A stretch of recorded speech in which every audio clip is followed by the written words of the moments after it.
Oh shit. It worked. Let me know if you can hear me in the chat. Want to make sure it's all working. You know I'm a fucking smoker, so I'm out here having my last cigarette before I start the show. Yay, you can hear me. Well, first of all, welcome everyone. I just want to say hi to everyone in the chat. It's nice to see you, Heidi, Maureen. I like to see you here. I was wondering, it's so funny. I was thinking about you today. I was like, oh, I haven't noticed her name lately in my Facebook feed. Like usually your memes come up or whatever, but they weren't coming up. So I was like, I wonder what's been going on with her. And now look at, you're here. That's funny. Nice to see you, Selena. Thank you, Miss White Swan, for showing up. Jason, nice to see you. Yes, I am pushing myself out here yet again to share myself and all the crazy experiences I've had. Hi there, Chris. Nice to see you. Oh, hi there, Kelly. Nice to see you. Uh-huh. I didn't know if I was going to even have enough time to get out here and do this. You guys know I normally go earlier than this. But yeah, there was a lot going on today and I wasn't sure. I was like, but you know me, I always say this, like if I don't go live on Fridays, then I'm not going to go for the rest of the week. So if I didn't go live today, I wasn't going to go until next week. I can say that my last week's stream was interesting as far as the outcomes of my last week's stream. I lost a few subscribers, not very many, but I kind of expected that to happen, even though they took okay, for instance, like my ex told me, he said that in one of the conversations before it led up to like me like just losing my shit. He was like, I'll still make sure I subscribe to your channel though, so you can keep your number count up and everything like that. So I was kind of surprised to see a few of them drop off. But you know what I've noticed too about the algorithm with Facebook? Because I've had a couple times where this has happened, guys. Social credit scoring is definitely a thing that is going on. I don't know if you guys realize that yet, or if you've noticed that with your own pages. But I've told you guys, like something was going on with my Facebook algorithm, and I was just getting like followers were just going up to like, I got up to like 9K, and then it got up to 9.1K. And then the whole ordeal with Piper happened. And well, at first, what happened with Ellie Law, that one happened, and I noticed that it slowed down. Okay, but then it picked back up again. So then when the post with Piper happened and she put me on blast like that, like my subscriber count, like the follower count, like literally halted and even went down a little bit. And I was like, so it definitely picks up on people like arguing. I know there was a couple days even where I was arguing with haters in my comments and it did the same thing. So that's kind of interesting to know. And kind of a little bit of a bummer, because I definitely didn't ask to be posted about like that, and I'm okay to lose a few subscribers if those people were people who were in support of others that would be acting in the ways that they were acting and treating me in the ways that they were treating me. It was like, I don't give a fuck, dude. Like I literally fucking did that whole cringe stream where I did the song I Don't Fuck With You just for the SSP Golden Boy. Did you think that I was going to go any less harsh when it came to this situation? Like, absolutely not. So I figured that I'd give you a small little update, though, on what happened. Oh, nice to see you, Brian. I saw you popped in there. I'll give you a small little update. Because, I felt really great about my stream last week, that I got all that out. Like when I was growing up, like I was never allowed to speak my, I tried to speak feelings when I was hurt with people, and I was always basically shamed. And basically if I expressed that I was hurt about something, it was always turned around on me. Well, it hurts. Don't you think it hurts me to hear that I hurt you? So I learned like from a really early age that I wasn't allowed to speak any feelings of or hurt or anger or upset. And so that's part of the reason why I let myself do this here and say all the things that I need to say, that I never have had the chance or opportunity to say when people have done wrong to me, because that is exactly what happened. I was wronged. I was willfully emotionally neglected. And lo and behold, I hadn't checked my emails for a while. But after the stream for the next 2 days, I was feeling really good about what I had said, and almost felt like suddenly the person, my ex, Braden, right? It felt like him or Piper, or someone connected to them, had watched the stream and had gotten back to them. Because here's the thing, when you fall in love with someone, and I'm already super telepathic and empathic, you know what I'm saying? It's like there's that cord, right? There's that cord that connects you. And I even talked about on streams here before. It was like I would literally hear almost word for word the things he was going to say to me later on. So it's like I feel, and when people think about me and they have strong feelings with it, I'll get that. And so then I got really sad. It's like I just been in this kind of roller coaster of up and down, of feeling proud of myself that I stood up for myself, and then just being completely sad and hopeless, and just like, what is even, like, I'm grieving, I'm never going to feel happy again. Like, why did all that have to happen? And so I go and I checked my email, and lo and behold, I had actually had an email that Braden had written me before my stream, where he said basically everything I could have ever wanted to hear. He said everything that a person who had been in the situation that I had been with him, everything. He owned up, he took accountability. He said he was sorry. He basically apologized for body shaming me, which I didn't even know was a real, I didn't even know that was something that he was like. He had done something small once that kind of made me feel body shamed, but it was such a strong thing for him that that was like one of the first things that he even apologized for. And he basically said that he owned up to being jealous and envious of the fact that I was always right about everything. That was what he said. And that he just like, in a nutshell, like, shattered the illusion of who he thought he was, and the perception of who the type of person that he thought he was. Which, trust me, that illusion got shattered for me as well. Like, I truly thought that the act that he had put on for those first 3 months of being in love, and for the person that I thought he was from before then too, because there, like I said, there had been a couple instances where he had acted strangely, but he'd always come back and he had done self-reflecting, and he was like, and I'm going to change, and he apologized. But at this point, I know that that all means nothing, because you would think it would make you feel better, right? It would make you feel better for the person who did all these wrongs and hurt you and treated you like your emotions meant nothing. They were of no consideration. Your feelings meant nothing. You meant nothing. They're not even worth remembering, is what he made me feel like, right? And now I have this long email where he's like, yeah, I'm even going to do the Course in Miracles, and I'm sorry, and I want to write you back in a year. And I just thought to myself, this motherfucker, like, do you understand that it is only more infuriating now because of the fact that that shows me that he always had it in him. He always had it in him to be able to stop and reflect and see all those things that he finally gave me. I was like, this is everything that I wanted to hear like a couple months ago. Like, now it just makes me angry, because it's like, you had that in you the whole time, and you let me suffer and feel abandoned for months. And now you want to come back and you want to say these things. And I basically wrote my final letter to him yesterday, and I just let him know, like, no, we're not cool. This doesn't change anything. Like, we have no ties to each other. I'm shutting the door.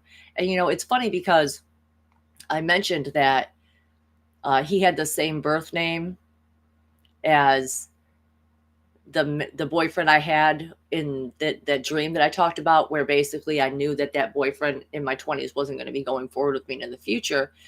And one of the things about that specific boyfriend was, when we ended up breaking up, he came back over to see me after a week, and he thought we were like getting back together. And I told him, like, no, I just want to be friends. And I remember he said to me, I'm sorry, I can't just be friends with you. And at the time I thought that really harsh. And I thought, well, that's not fair, you know, but he was in his 40s. Like, let me just say that. Like, I was like 23 at the time and he was 43 at the time. And he was just like, I can't just be friends with you.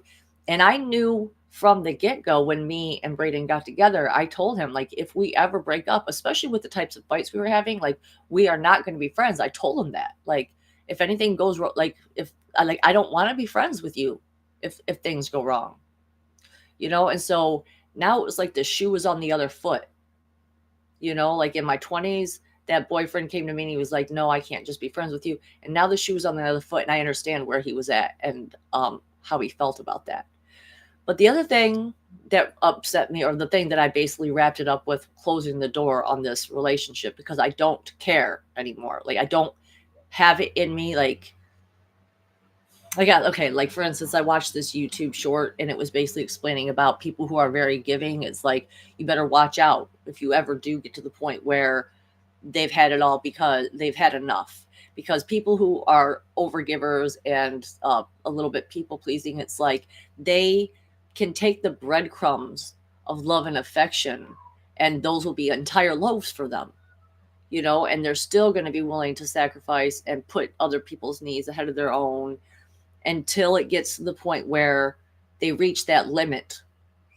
And that limit is what that flip, that switch that gets flipped, where trust is gone, and now they have absolutely, that's like there's no going back from that, you know. And that's exactly what it feels like for me. And also, it's the first time I'm like, I'm not going back to that ever. I'm never taking the chance of that ever happening and him putting me through that ever again. Because here's the thing that people don't think about when it comes to women with children.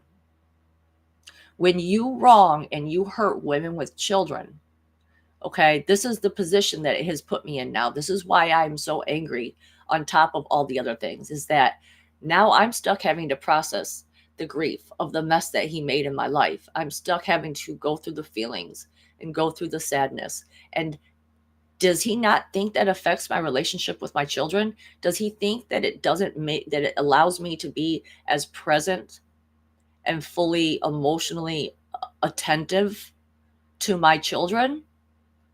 Like, no, it has robbed them of an emotionally whole and healthy mother now, because now I have to go through the job of fixing and repairing on my own the mess of a two-person job here, like of what happened here. I have to fix it all myself.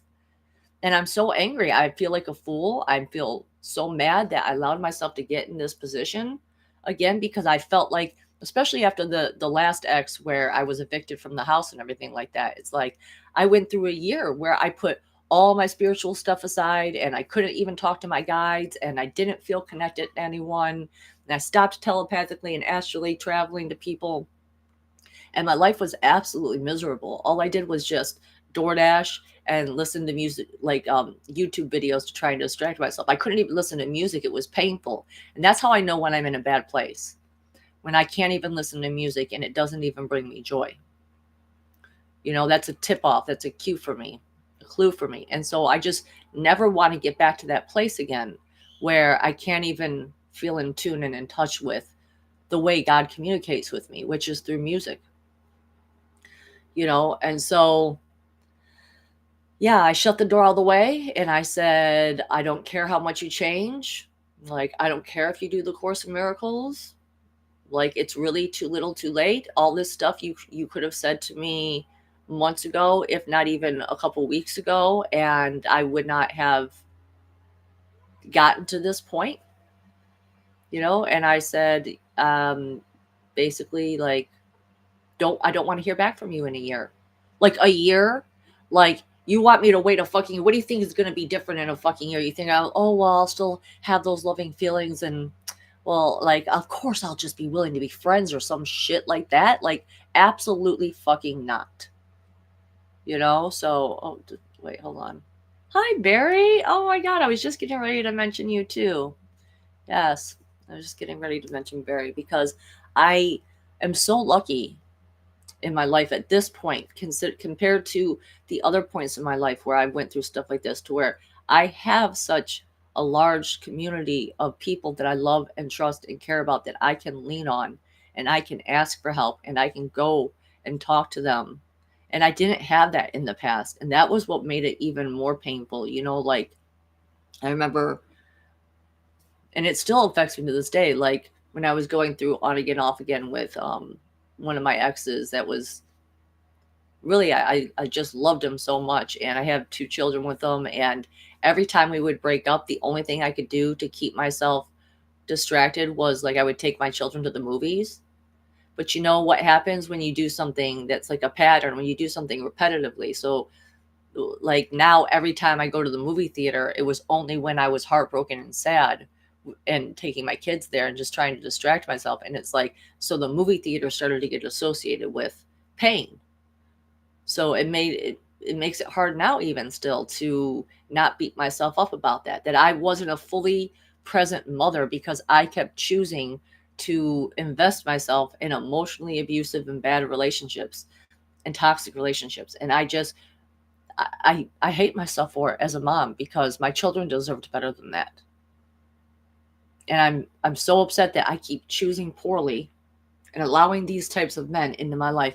Granted, I'm moving up, you know, but I refuse to do any. I refuse to go back to that at all. He can fuck right off. I basically said, because, you know, he was upset about settling down with me so fast because he wanted to have an opportunity to fuck around in the community somewhere. So I said at the end of my state letter, I was just like, you know, go fuck around in some other community.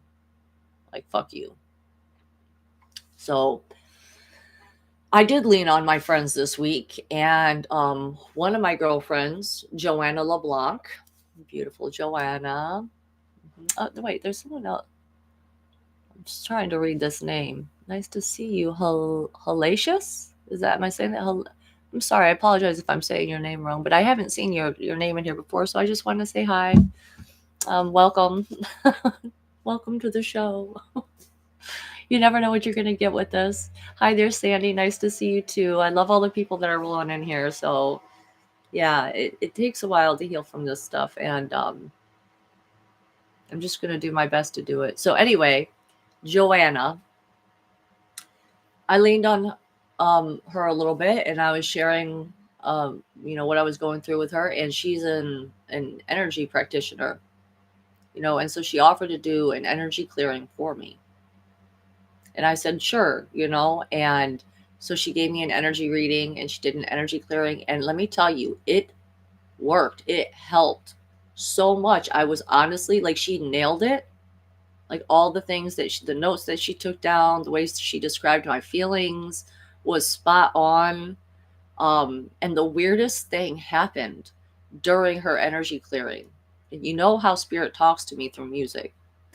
And so she was doing this energy clearing, and I was door dashing at the time. And my phone, the app glitched my phone. So, and it happens quite a bit. So I had to restart my phone.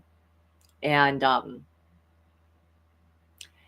was watching a video right before I had to restart my phone. Now, I've had to do this so many times. I know how my phone works, you know? And so I turned it off. I turned it back on. I restarted my YouTube. And usually what happens is it'll put the video you were watching like in the corner. It'll have a list of other videos or whatnot. But instead of that happening, out of nowhere, I opened up my YouTube and it immediately goes to a song and it starts playing this song. And I've never heard this song before. And so I decided to go ahead and post it for you guys at the top. And the song was called Run With Us, which I just thought it was really needed. You know what I'm saying? It's like, because when you get into these lower vibrational energies of feeling sad and feeling grief and feeling depressed, for me, that makes it harder for me to connect with God and my guides. Like, I can't hear them as well. And like they even do shout at me sometimes, like, we're still here. Like you feel like you're alone, but you're not alone. But it's that feeling of being in that lower frequency. It's only when I'm in those feelings of love and joy and bliss that the telepathic messages and the interface that we have, it flows smoothly, and we have these long drawn out communications that I just absolutely live for, I guess you could say. You know what I'm saying? Like, I live to feel connected to God. I live to feel connected to my guides. I live to feel connected to my friends and my children and the people who actually have true love. And so I just thought that was so symbolic that they were really like my guides are in spirit is really trying to tell me, like, you have us still. Like, you're not alone. Like, even with the whole I just can't wait to be king thing in the morning from Lion King, I just thought it was like they're like, even though I'm not feeling the best, they're still trying to show me. Yeah, it was amazing confirmation, Joanna. So I just want to recommend here to anyone that is needing it. If you're needing an energy clearing, please go to Joanna. You know what I'm saying? Like, you don't even have to be like an active participant where you have to be talking to her back and forth or anything. She can do this from afar, and she'll send you your energy report and everything like that. And she's brilliant. She's literally cleared my heart space. And that is what I've been praying for, because I realize now it's the energy in the pericardium meridian, right? That's stuck. And so that's what I've been praying to God for, is just like, please help me. And I'm like on the verge of almost crying and not. So you might hear a little shakiness in my voice. But she was not the only one, actually. I have someone else to actually mention, and that is Barry Littleton. He also offered to help me. And he had offered a few times before in the past when I was having some hardships, but it just never worked out. It just never lined up because I am so busy, and I'm a Gemini, and he called me out on it, and we flake. He's a Gemini too, so you can't act like you don't know how it feels to be a little bit flaky. So anyway, I had flaked on him so many times. I even had to reschedule it the first time because I'll be real with you, because the psychic duck was going to be on Typical Skeptic, and I didn't want to miss that. So I rescheduled with him. Plus, my son had a project that he needed me to help him with that was due the next day. So I was able to reschedule. But we did a Zoom call meeting, and he took me through his process, which I'm not going to get into in great detail, just because I really want people to go and experience it. Like, this is his own thing that he does, and it was absolutely brilliant. And I could literally feel the energies like coming out of me. All of the negative, I think he called it negative ego identities, like the pieces of ourselves that we identify with, that's a negative feelings and such like that. And the way he does it was so unique and so powerful that I had to tell him that we had to stop at one point, because I was just getting, it was like, I don't know how to put it other than I was almost getting like, I was like running a marathon. It's like energetically running a marathon. We were just like clearing all like when you're cleaning up a house. You know what I'm saying? Like, it just, and the next day, I haven't got a chance to get back to you yet, Barry, but I wanted to tell you, like, for the next day or two, like, I was feeling like on top of the world. I felt so much peace and so much gratitude. Even though there were some low moments here and there, it was nothing like what I had been experiencing. So there's so many, it really is. There's some real ones out there in the community.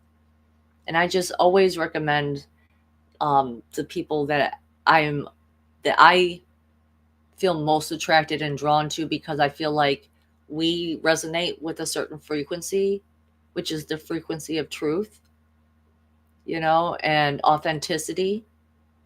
And we're like the real deal. We're not fake. We're not in it here for the ego, So the people that I would always first and foremost recommend, is Matthew and Honora Mornian first and foremost, right? And then Joanna and Barry Littleton. I've had readings with and sessions with them now too. So if you guys are needing anything like that, please, and not only that, but the Blue Flame Collective, Like we do energy clearings once a month in the Blue Flame Collective too, in a group setting. So people who might not feel comfortable doing one-on-one sessions with people, like that's a really good way to get the energy clearing. It's almost like oh, an energetic bath that you take once a month. It's like, and it's important to keep up on those things. So I love you guys, and I'm so grateful to have you in my life. I'm so grateful for all the support that I've been shown here. I'm so grateful for the people in the live chat even being here with me. Like, oh, hi, Patrick. I was hoping that you would show up. Nice to see you. So, yeah. And, there were a couple things that I realized that I kind of, it's like, I went through some of the story of what I was thinking and feeling about last week when it came to like my objective for my 40-day mantra meditation program, for the first man that ever gave me true, like, unconditional love and acceptance, is what it felt like. And so what I'd forgotten, and this is what I'm going to mention now, okay, because there is a label that you could put on what I specifically asked for. When I asked to heal this man that showed me so much love, and I knew he was suffering, so I dedicated my 40-day mantra meditation program to him, to healing him, with a sincerity of having no hopes or expectations of getting anything back in return. Like I needed it to be from the most sincerest place that I could come from. I wanted to know how to do that. And one of the things that God told me at the end of that 40-day mantra meditation program was, in the dream where he took me up to be with him. God took me up into the tree of life. He said that what I truly had asked for was to know what unconditional love was. And so it's interesting to think that maybe that's not something that, it makes sense. It's not something that people maybe necessarily know or recognize. And maybe that's when I say true love, and that you can sense certain true love from people, in couples and stuff like that. And maybe that's what I'm really specifically talking about, is true unconditional love, because intentions are just so important. And so that is why, they basically, spirit was like telling me, like, this is why I was granted the heart of the blue fairy, because I'm able to go to these depths sincerely and pray to God and ask for certain things to happen. My heart wishes, you know what I'm saying? Like the grandest things I could think of, I would ask God for, and I would be able to go to that place in a sincere way, to where I feel like God granted my prayers. He granted my wishes. And it just made me want to do it even more. And I could only do it, though, when I'm sincerely inspired. And I did actually have someone, for the first time in a long time, sincerely inspire me again. And it's this beautiful girl that has been interacting with me on Facebook. Her name is Julie. And she's so beautiful. She basically, it seems like, from what I'm hearing from her story, is she connected with a version of herself that was an anime girl, and she integrated with the anime girl version of herself. And it just feels like no one has really seen that in her. Like I was able to resonate and click and tune in to what she had asked, what she basically was praying to God for. And I felt it for the first time in so long. My heart was so moved, and I'm just like, God, please, yes, grant her prayer. You know what I'm saying? Let her fully integrate her cute anime girl version of herself and bring that energy to this planet, because it's much needed. When I think of anime girls, when I know what they're typically represented as, and how they're emotionally betrayed, or not betrayed, like portrayed. Okay, it's like anime girl energy is very kind, considerate, thoughtful, values tradition, um, really thinks of others. Like it's a very sweet energy, like feisty still, though, flirty, fun, but deep emotions, reverence for life and the connections that we make as humans. So I just want to, say a little prayer for her, and I pray that she gets her heart's wish. Like she has the the blue fairy stamp of approval. And so that is what I've been doing this whole time. That's what I realize now. What is different for me than a lot of other people is that I was really able to alchemize and boil down that emotion of pure, sincere intentions for the best for people without any expectations of getting anything back in return for it other than just the pleasure of being allowed to feel that way about someone, about something. Because there is a joy to it. It's like when I did the Course in Miracles, that's what I basically did was I surrendered myself to my higher self. I surrendered my ego to my higher self. And I said to God, like I don't even want any of my old thoughts and feelings. I only want to know your thoughts and feelings, God. I want to be a physical vessel and representation of how you would act and behave on earth.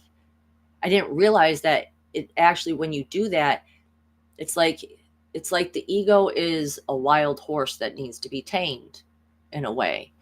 But it has to be a willing thing. See, you can't force the ego to relinquish control to the higher self and the spirit. Like it has to get there on its own somehow and realize that it actually doesn't recognize its own best interests. And that's why so much suffering occurs. You know what I'm saying? And once you're willing to say, like, God, show me the way, show me how you would think, show me how you would feel, and I will feel it, and I will be that, and I will combine the ego personality that came with this body to be the best version of myself, the best representative of God that I can be. That is what I promised for myself. And before I forget about this part too, it's like things that I've been remembering now, even about the beginning of me coming online. I realized how strongly telepathic I was and how I was really able to send thoughts and feelings towards people, like for good and for bad. And so when I realized this, I told myself, I made a promise to myself that I would do my best to have the best thoughts and feelings about people, that I would purposely look for people that I was just naturally just curious or drawn to, and I would purposely look for the best things that I could see in them, sincere and authentically. It has to be sincere, otherwise it defeats the purpose. And I would try to think and feel about those things about the people and send that to them so that they could know, they have been seen, they have been felt, and they are good. Like now I can't say that I remembered that the entire time that I've been doing this. There, like I have dabbled in just sending negative energy at people. You know what I'm saying? When I have been upset, like for instance, at the Full Disclosure Now conference, I mentioned to you guys, I owned up to the fact that there was this girl there that was kind of annoying and pissing me off, and so I mentally sent to her as like, this is exactly what I heard about you in like kind of a negative way. And a few days after I got back from the conference, she messaged me and she was like, I heard you were saying these things about me. And I hadn't.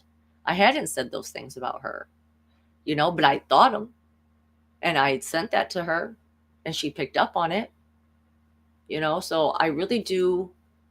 The reason, and I'm not doing this out here, like coming out here to like boast and brag and be like, oh, look at me, I'm such a great person, I'm so good, blah blah blah. Like I'm not doing it for that reason, and I hope you guys can see that. I hope you guys can feel the truth in what I'm saying here, is that what I'm trying to do is raise the bar for all of us to realize how much we impact each other.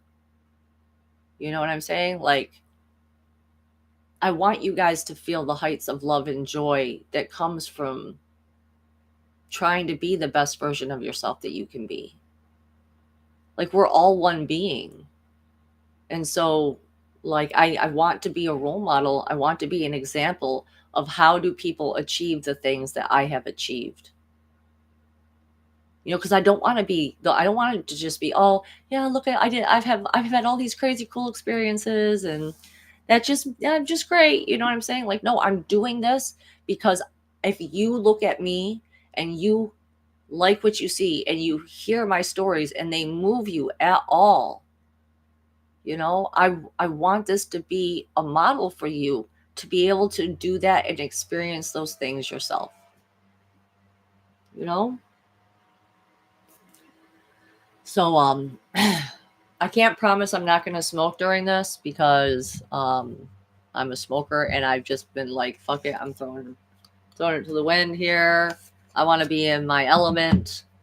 And so this is me in my element, getting ready to go on to some of the other cooler, funner stories that we're about to talk about. I got my man here with me.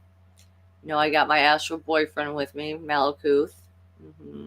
Beautiful. Look at him. So he's here to accompany me for this little ride that we're about to take. Oh, shit. Here we go.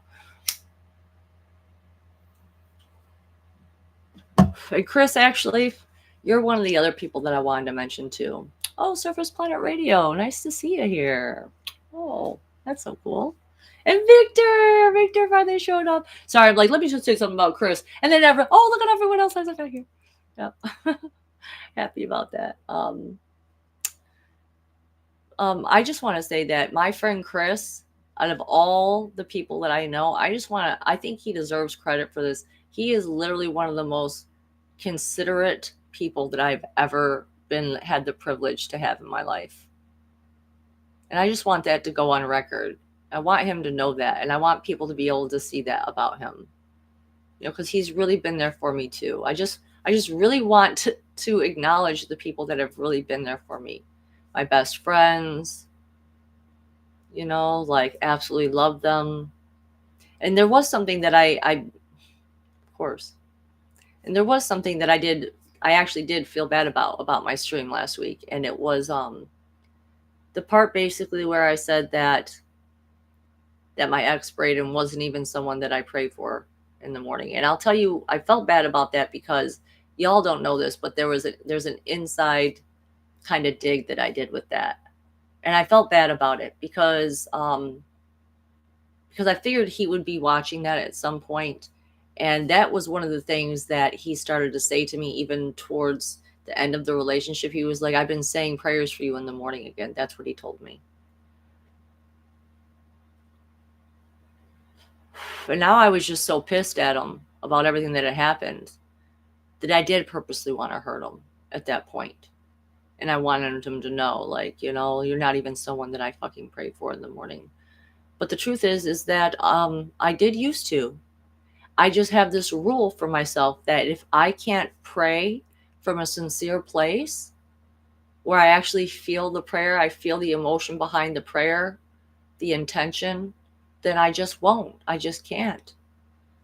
And so I do. I have a list of things and people that I pray for every single morning because it feels sincere. Because if I'm like, I don't ever like want to be one of those people that, like, when you go to church and you're saying prayers, you know what I'm saying, and you're following along with, the congregation or whatever, but you don't really feel it. You know what I'm saying? Well, is that really a sincere prayer? Is it worth the effort even? Is it really going to have an effect? And so I just have this rule for myself. If I can't pray it from sincerity, a heart filled with sincerity, then I just won't say it at all.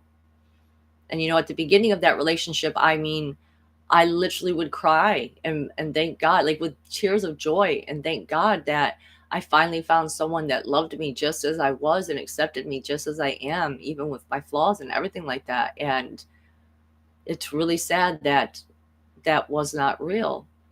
But I'm glad that I got to feel that again.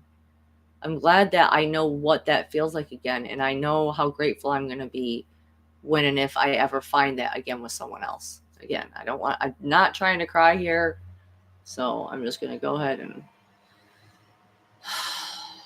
take a deep breath.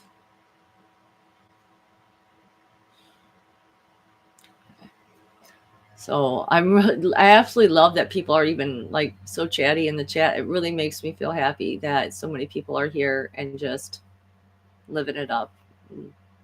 Thank you, Jason. Thank you. I appreciate that compliment. Yes, I see. I'm reading what you're writing, guys. I'm reading what you're writing, Patrick. Hmm. Oh, Maureen, you had a session with Barry as well, huh?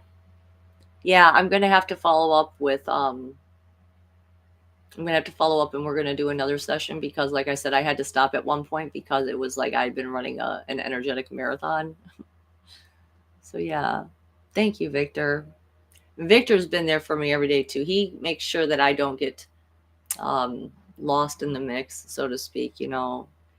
He talks to me every day. He's been helping me build this website. Forgive me, God, because I still have just been in too sad of a place to really finish it, which is really, like I said, it's just the writing portion that I need to do, and then I'll have and finish and paying for it. Okay, I've been making payments, and then I'll actually have a website, and maybe I'll be able to actually have that opportunity to do more of what I love to do, which is giving people readings and helping them manifest their dreams coming true. Because that's what I want to do. I want to be a representation of what it looks like to have your dreams come true. So that way, and how I do that, how that happens for me. So that way you can experience that same thing too. Because I have had I literally just like dream after dream after dream after dream after dream, just God just poured it into me. I don't know how else to put it. After my heart activation slash sacred marriage to God event that I had, like my whole life turned upside down, and it changed in a way that I had no idea was coming, and it made every day just the best day. I looked forward to life. I looked forward to waking up. I looked forward to what synchronicity was going to come next, what song was going to come through now. You know, it just filled my life with meaning and purpose. And now I know that that is what the dark forces and the elite want to make sure that they keep from us is meaning and our purpose and our true identity of who we really are. Yeah, is there going to be a fairy course or class? I am not sure about that yet. I would like to do something like that, but I'm almost feeling more drawn towards like just even creating a support group for us girls, us ladies, when it comes to our lives and our relationships, because it's hard to know like what is normal, what's not. Like what did what did we miss out on in our childhood that now we are reliving these same patterns because we just don't know how to recognize that we lacked that in childhood. Like for instance, being for me, the last relationship being emotionally neglected, that's definitely something that I experienced in my childhood. I wasn't given respect. I was actually literally told I was worthless by my stepdad, that I was fat, I was ugly, and I was worthless, is what he used to say to me. I was like 8 years old, 8 to 10. And he would slap me over the head when I'd do something he felt was stupid. You know, so it's like, how do you, that's the energy that I grew up feeling comfortable in. And then eventually he abandoned me, so to speak, you know, because my mom and him divorced, and my mom wasn't going to force me to go over there, and he was mean. So why would I do that? But you know, it could have been handled in a different way. He could have like made the effort to change and realized how much like I looked at him as my real father, you know, and my real father didn't fight to keep me in his life, you know. So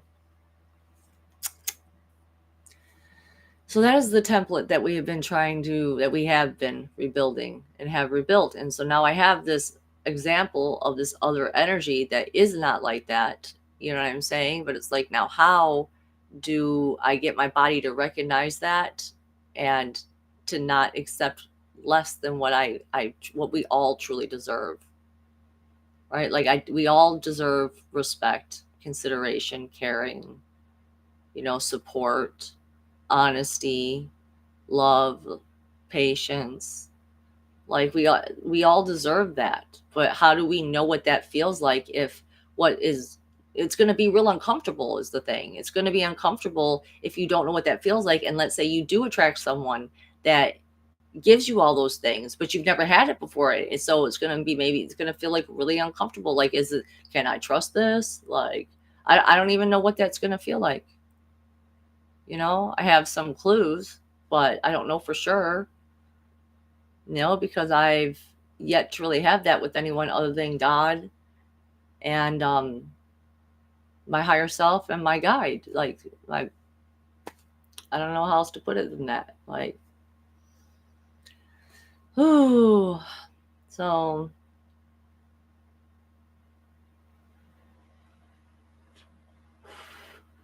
I hope that me sharing that part helps out there for people who might need to hear that. Like, if you're drawn here, first of all, then that says something to me that you're even able to tune into my frequency and wavelength and get here. Like, that tells me that you are something special too, that you are a child of God, and that you deserve to know yourself. And how would I direct people into finding out themselves? Well, I had a crazy cool thing. I got tagged in a post today where this girl named Robbie Porter wrote about how she had this crazy dream where all of us, all these people that are in her life on social media and everything like that, we were all superheroes. Okay. And so she went on to describe what our superhero ability was and what we looked like and everything like that. And it just so happened to be that she said that I was the blue fairy, but that I was more like a Supergirl. I had a Supergirl outfit, but I had wings instead of a cape and all this type of stuff. And it was quite an amazing synchronicity because recently I've been watching the show Peacemaker, which is a DC comic, right? And this season that I'm watching, Peacemaker finds a door, okay, in his it's almost like a TARDIS, but it's just a room, okay, but it's it's bigger on the inside than it is on the outside, right? And there's these 99 doors to parallel realities. Now, not every door he could open, but he found one that he could open, okay, and it took him to a different reality to where everything was like much better in a lot of ways. There was some bad differences, but it was like much better. And so I just thought that was so interesting. She had this dream and she tagged me in it, and it was totally vibing and in line with what I've been how I've been watching the show. And not only this, but she didn't know this, but honestly, one of the only costumes that I ever had in my adult life was Supergirl. I had a Supergirl outfit. And that was one of the very few movies that I related to as far as superheroes go. Like, Supergirl was my favorite movie. So that just tells me it's like, and I feel like dreams are parallel realities for the most part. Especially for starseeds like us, when we're having dreams, especially very vivid dreams, like the amount of details that she drawled out. It's like, that is how you know yourself. What are you attracted to? That tells you about yourself. Like, you are what you consume, so to speak. So that was just major confirmations for me. Like, this is who we are. Like, what we love is who we are. The things we love is what we are. The stories that you're drawn to, the superpowers, the superheroes that you're drawn to. You have something like that. There's a reason why you're drawn to that. And that's because you're that thing too. It was very trippy, Victor. It was very trippy.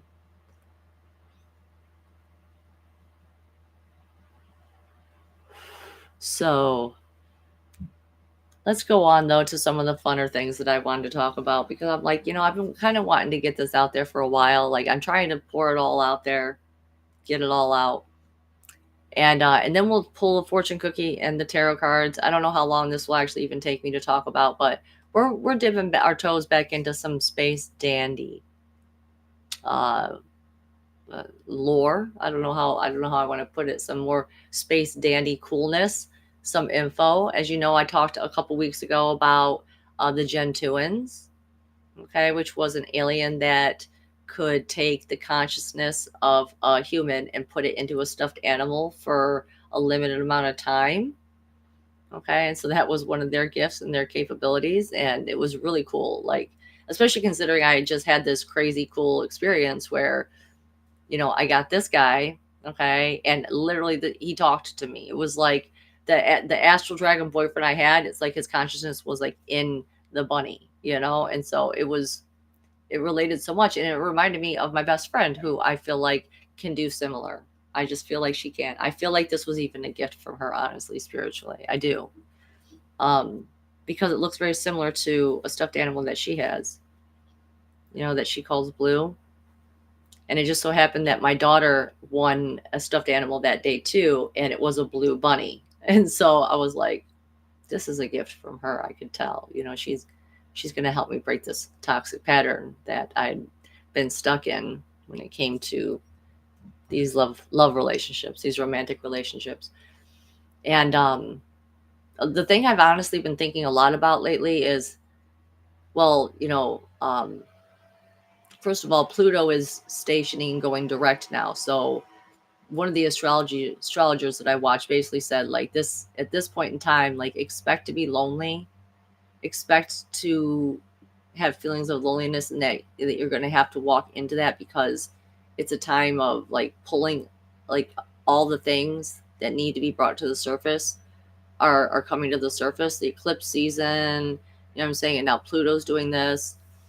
And so I was just thinking, like, here's where my struggle is for my chart astrologically. Is obviously Venus is the ruler of relationships and romantic relationships, right? And my Venus happens to be in the sign of Cancer, in the 12th house. Now, if you know anything about Cancer energy, okay, it's like they look like they have a hard shell, but really it doesn't take much to puncture that shell, and they're very soft. They're very romantic, okay, and loving. They want that dramatic romance, I guess you could say. But the 12th house, you know what I'm saying? It almost feels like a curse, because it's like it's the house of hidden enemies. So, and I definitely can say I have definitely experienced that in love a lot, like feeling like I don't even know who I can trust and who I can't. Like, even with this last one, like, look, I thought I had something that was completely different than what I actually had. It turned out to be like a hidden enemy. And so I was sitting there and I was thinking, like, wow, I just feel like I'm just fucking cursed here.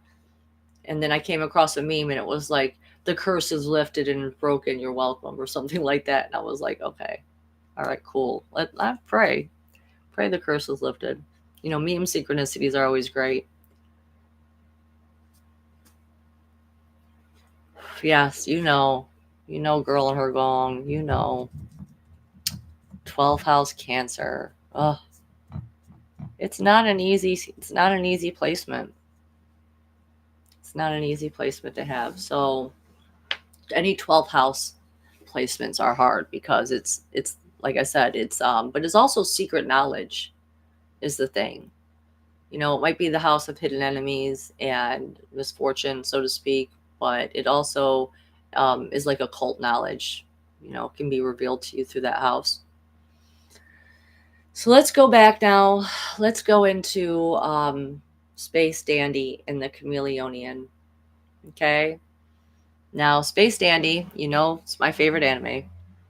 And there was this episode where they were going like normal. Him and his space crew are going looking for rare and unusual aliens so they can take them to the registration center and get money for it.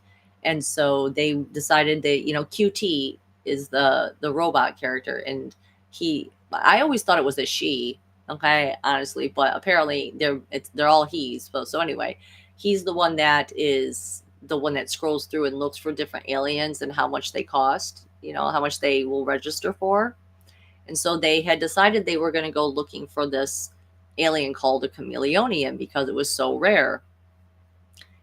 And in the process of doing that, QT found out that they actually love fishing.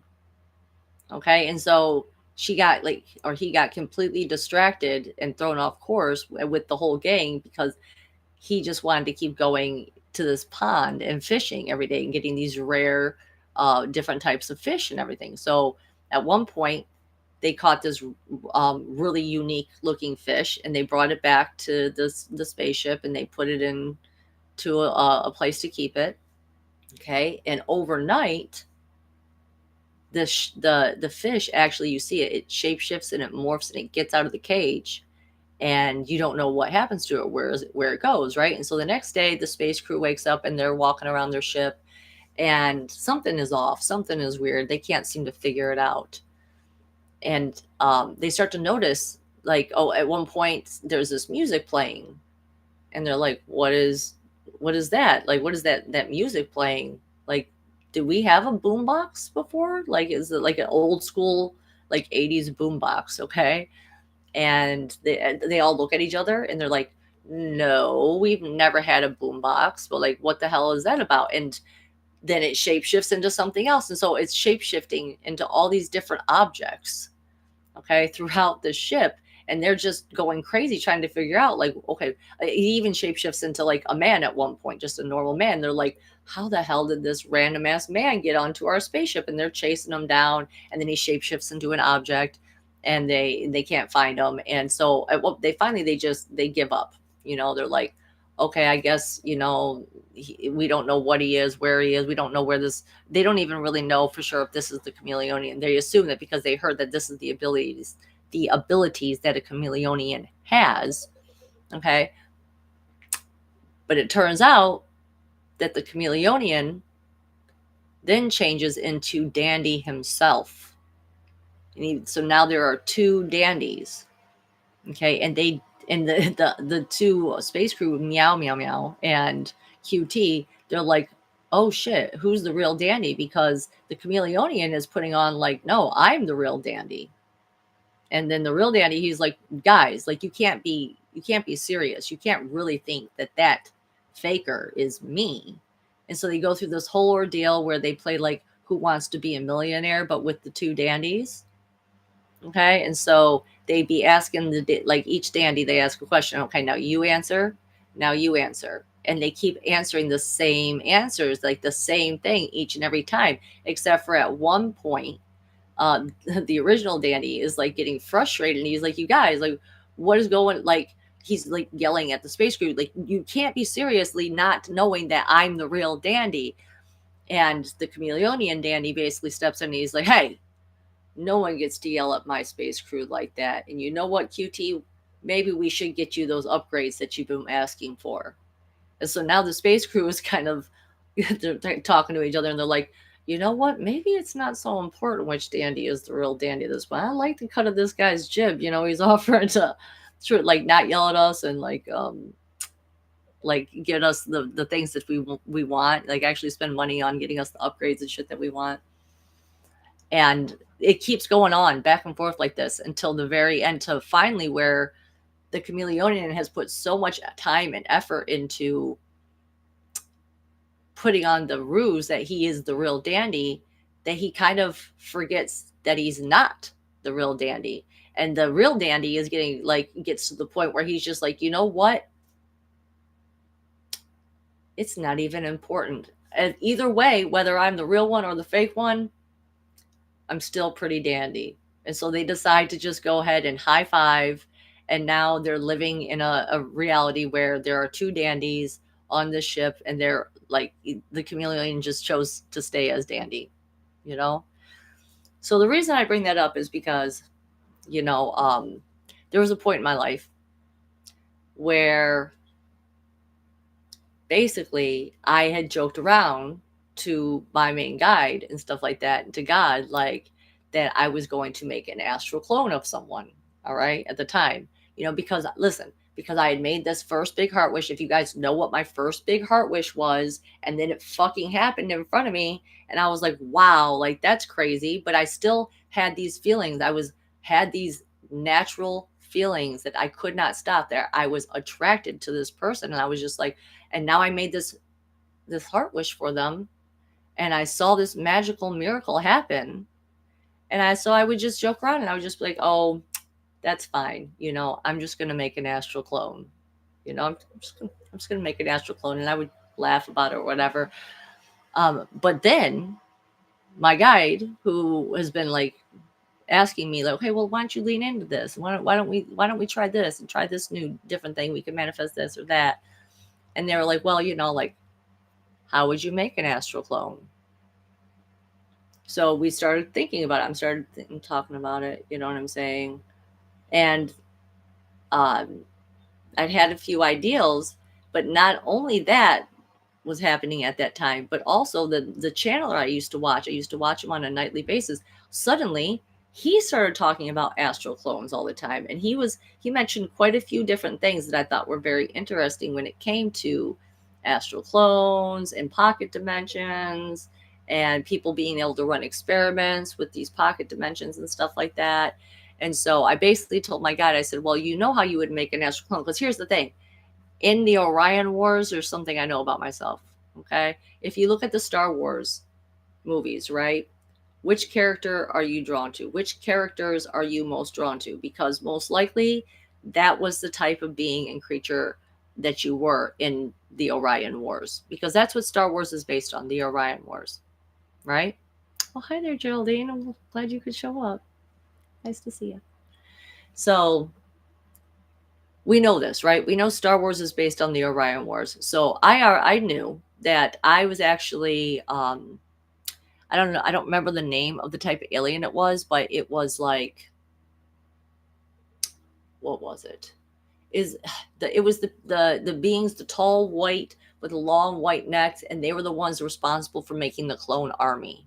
I knew that I was an expert cloner in the Orion Wars. So I was like, it's not like I don't know how to make a fucking clone here, guys. Like, we know, like, how would I do it? I would do it the same way that Doctor Who would do it, right? I'd do it the same way.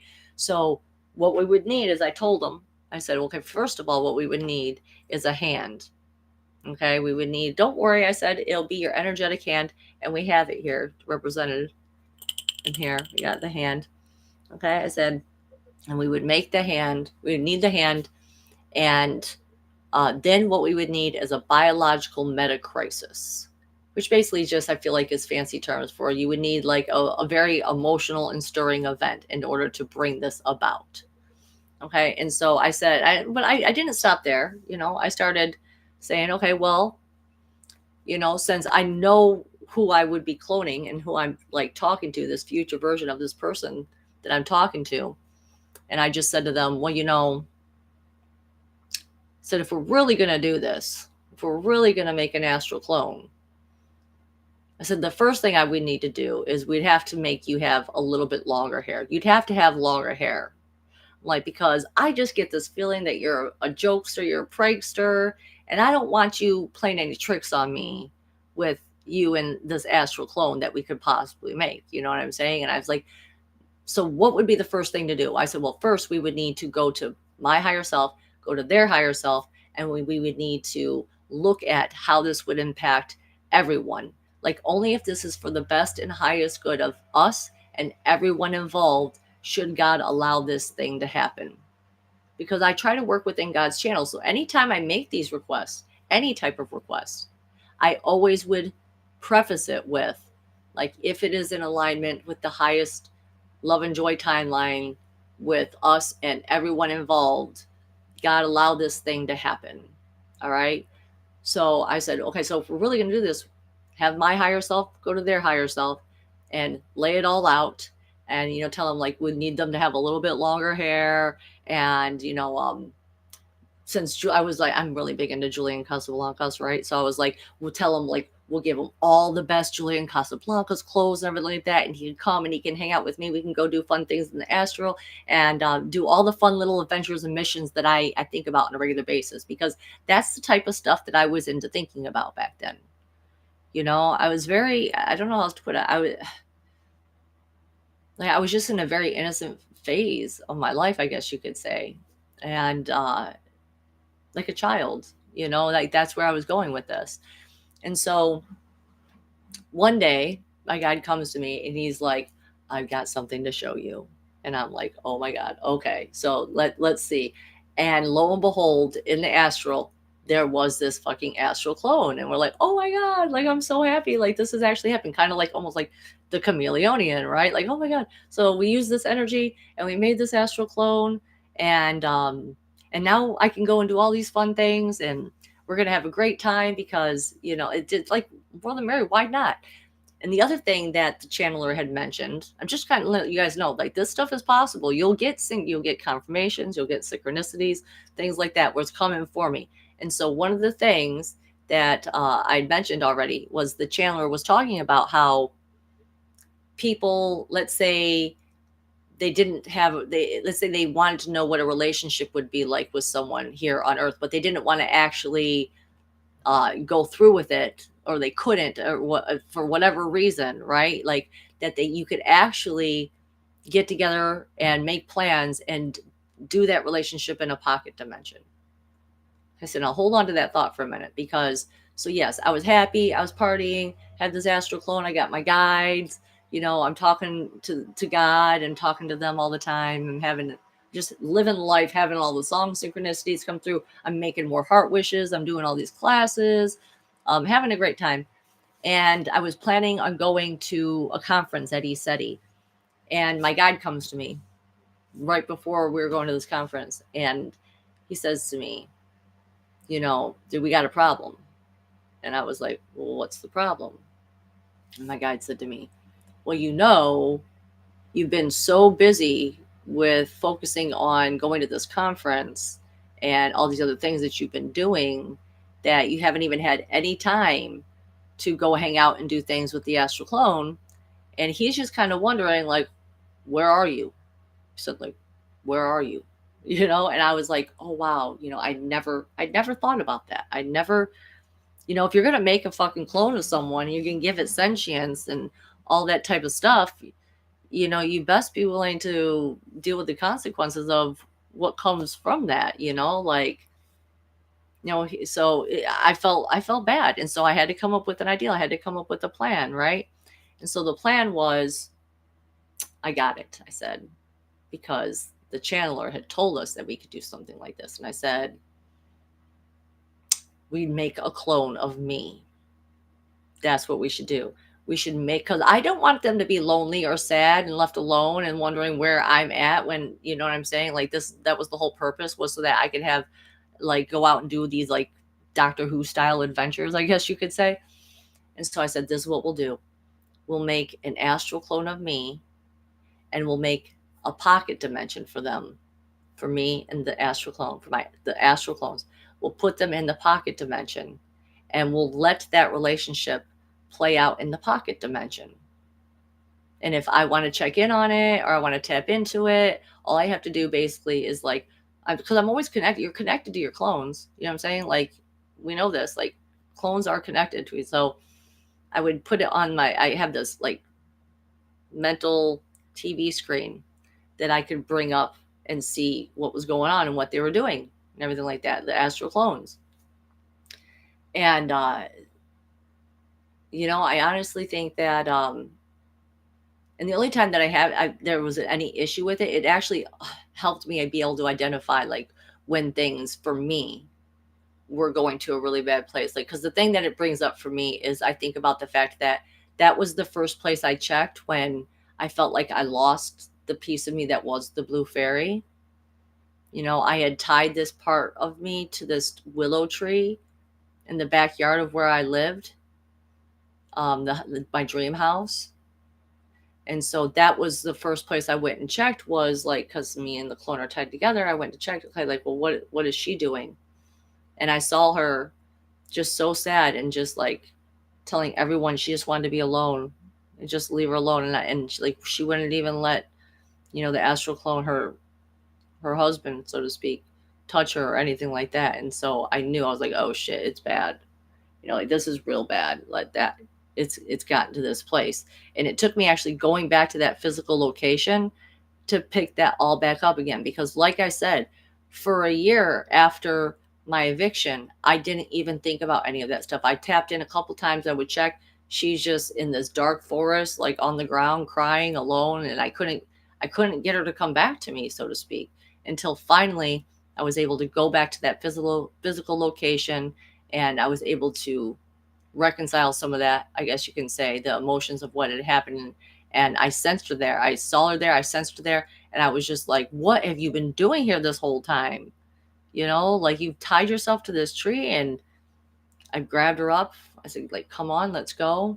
And from that point on, I like was rebirthed again. The blue fairy was rebirthed again. I found that part of me, because we do leave fragments of ourselves. We can fracture parts of our soul and lose pieces of ourselves, right? So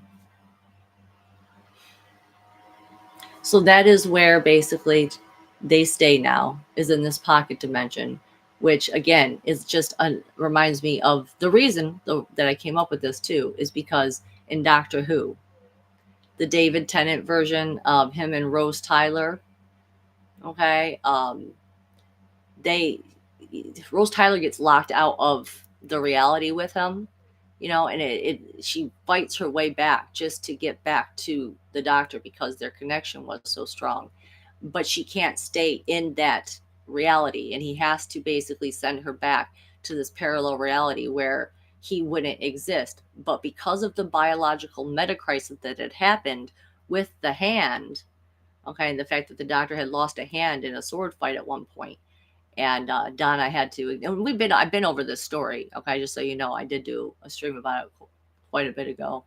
And so you know, I remember I even asked my guides, like, because in that, like, there's a whole comic book series on it for Doctor Who fans, about the life and the adventures of the Meta Crisis Doctor. That's what he's called, the Meta Crisis Doctor, and the parallel universe that he gets uh, willingly trapped in with Rose Tyler, who just couldn't bear to live without him. You know, and so that one, he came up with the name Corbin. And I was asking them when I was just like, why Corbin? Like, why Corbin? And they said that the reason, because, you know, this is, everything has meaning for me. And for me, the Fifth Element is like the movie that was symbolic for my heart getting started, and my high heart activation, the heart of the blue fairy getting activated. Okay. And he said the reason that the Doctor from that universe was named Corbin was because it needed a link to Corbin Dallas from the Fifth Element. So I just thought that was really cool. And this is how I link these things in my life. And this is how I create my lore, so to speak. Like, I have these things, I have these experiences.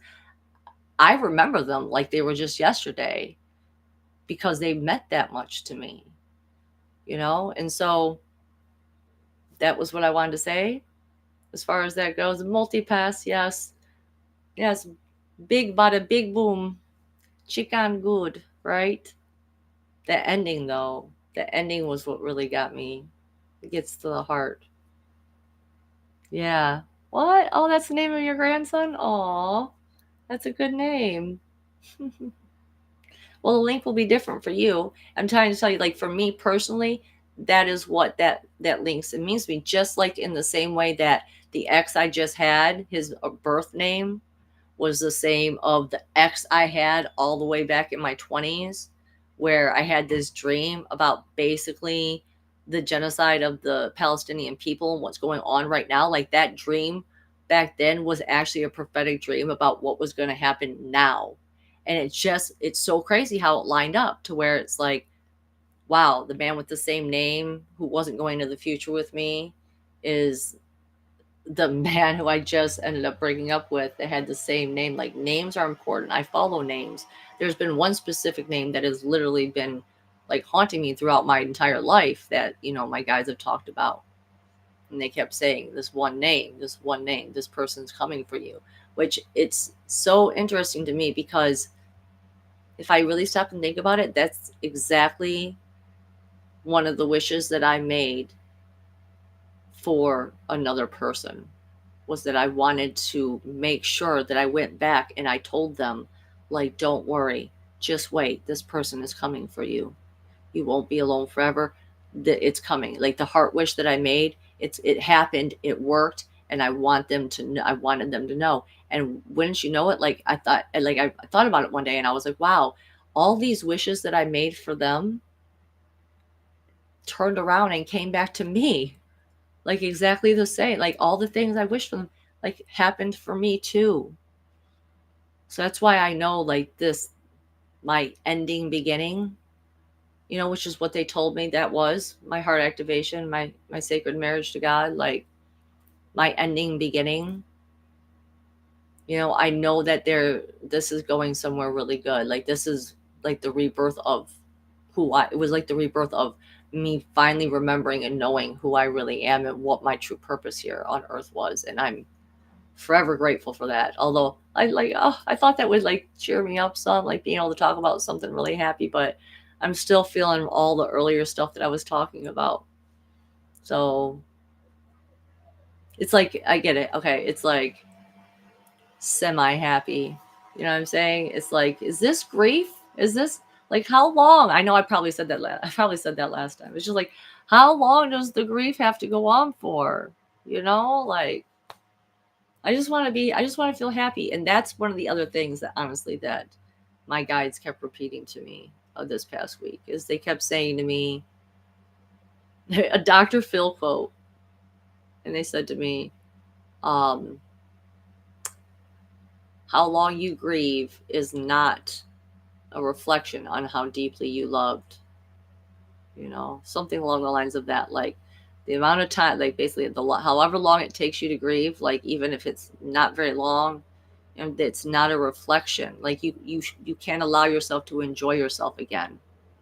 He was giving this advice to a mother at the time who had lost her child, and she just couldn't let go of it. And it was like 20 something years later. And I could see how it would make sense. It's like, you feel like if that meant something to you, then you have to feel these bad feelings because, and I feel like, yes, you're going to have to feel those to a certain extent, but at some point, like it can be, you couldn't be purposely holding on to it. You know what I'm saying? And I don't want to hold on to this. I want to go back to feeling my life, like waking up and looking forward to life, listening to my music, talking to my friends, making heart wishes for people, having the crazy cool synchronicities come through. That is what I want to happen. And I guess the last thing I just want to say about all this is just that, how they come and they say certain words to me and they just stand out, like, when they said maladaptive daydream, stuff like that. Well, one of the things that my main guide said to me basically was that me and this person's mission, okay, that our missions lie juxtaposed. And this is, again, when they give me words that I don't really know the meaning of completely, it makes it stick that much harder. Because then I go, the meaning of it, like it's seared into me, because it's like, now I have to go and look, okay, well, I kind of know what juxtapose means. And maybe that's embarrassing to admit that I didn't really know exactly what the word meant, but they said that our missions are juxtaposed. And so I went and I looked that up, and it basically said side by side for comparison and contrast. And I was like, okay. I was like, okay. And it made me think of this song actually called Independent Together from the Steven Universe movie. And so that was the other song that I posted, was Independent Together, because it was all about bringing the character I related to the most in Steven Universe world, which is Pearl, was about reminding her of who she really is. You guys hear my cat scratching at the door? Nia. Nia. Nia. Nia. Yeah. So anyway, we are going to start getting into the Steven Universe show and all the amazing lore and hidden truths that they have in that show in these next couple weeks, because it's time. Like I've been getting through everything a little bit at a time. Hold on a second. I'm gonna look at that. Look, come and play with that. I have to distract her. She's scratching like crazy. Okay. So I am going to be getting to the Steven Universe stuff, but I did post that at the beginning of this too, because that is what's really been playing for me lately. Like the Run With Us song that Spirit gave me, and then the Independent Together, because Steven Universe lore is just really crazy beautiful in itself. And so I'm really excited. I'm excited to get into some new stuff and to keep pushing forward with these stories because, I feel like I talk so much about all these different stories and things that I love, again, because I believe that I'm telling you about myself through those things. And I'm hoping that you'll resonate with some part of it to where it tells you something about yourself. I swear to God, this cat. I don't want to. It's like, can I do a live stream without having to get up a single time? Can I succeed in doing one live stream where I am not required to get up for something? I guess that's our cue, though, to cut to the cards and the fortune cookie. So look forward to that. I'm going to be talking about Steven Universe. There was another one that I was going to mention, though, that we're going to talk about, that if you're interested in it. And you know what? In fact, if there are certain like movies or such like that you're like series that you're into, or things that I like, the Peacemaker, you know what I'm saying? If that's something you guys are interested in, I'm more than willing to go into some of those stories for viewer requests, just because I know some people just don't have the time to watch these types of things. I honestly barely have the time to watch a lot of the shows that I used to watch and everything like that, but I make time. I make time because they are it inspires me. I just go to what's most, like, what I'm most attracted to, and it's going to tell me something. Some synchronicity is going to come through that show for me when I'm able to find that, when I'm able to push myself. So anyway, on that note, yeah, apparently cat synchronicity. Hold on. Oh, my daughter coughed and scared her away. I was getting ready to show her off because she never lets me show her off. Come here, Nia. We're gonna pull a fortune cookie. You want a fortune cookie? She does like to eat fortune cookies. Isn't that funny? Look at that. Yeah, am I gonna be able to do it? I'm gonna see. Come here, baby girl. Oh, have I brought her on stream before? Oh, this is my precious baby. Oh, look at her. Look, you're on camera. Look at that beautiful face. Oh. She's so precious. She's such a good friend to me. Oh, my little baby. Yes, I had to show you off. I'll let you out in a minute. I promise. You want a little treat? I'll give you a part of the fortune cookie. Look, I'm going to pull a fortune cookie. All right, here we go. What does the collective need? What does the collective need to do? 1, 2, and 3. This one. This is the one. Look. I'm trying to get her attention. Look. She hears Sarah just laughing and cracking up in there. She's playing Roblox.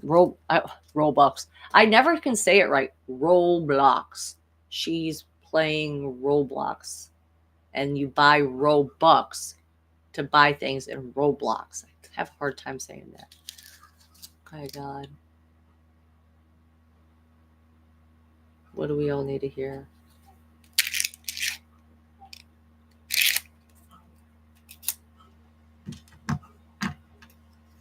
I hear her coughing now. I'm like, is she choking?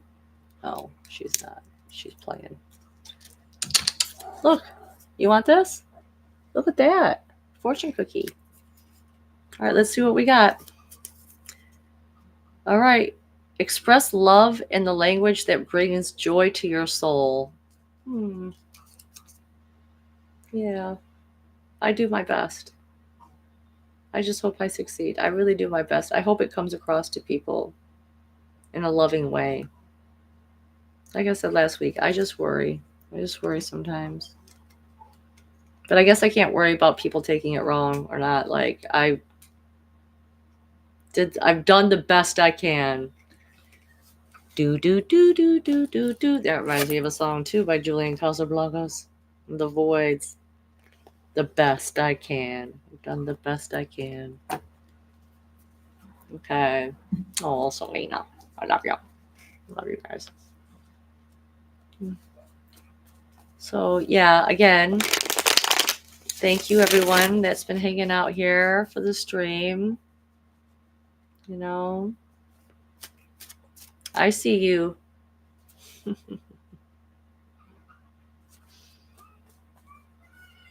Oh my gosh, she's gonna drive her crazy. No wonder Nia's trying to get out. Nia absolutely hates yelling, and she hates like just like loud voice of anything, and she gets really upset by videos by kids like brain rot videos where like one was an adult pretending to cry on the ground and throw a temper tantrum like a kid, and literally she if we play that up here and she's downstairs she will come bolting up here and she'll like come and she'll like get real close to me and check on me and she'll like touch me, she'll just be like she'll just touch me, just tap me. Like it's so funny. Yeah, I wonder, can you guys hear Sarah? Oh, I hope not. She's being wildly crazy. She's having a good time. She's been such a good girl lately. She's been really having to learn though that, you know, sometimes you have to do things without completely understanding the reasons why you have to do them. Like she has this hoodie that got dropped. She had hung up at school, and some kid took it down and put it on the floor and put their hoodie and play on the hook she was using. And the teacher was like, "Well, that's your hoodie. You have to pick it up." And she was like, "Well, that's not fair. Why should I have to pick it up? I'm not the one that put it there." And so she got in trouble with the teacher because she's not listening to the. And I'm just like, Sarah, you have to pick up your own stuff. Like, no, she was right. She was right. Okay, so let's go ahead and I'm gonna have to get up. I'm gonna have to let this cat out. Hold on, guys. I'm sorry. Oh. Hey.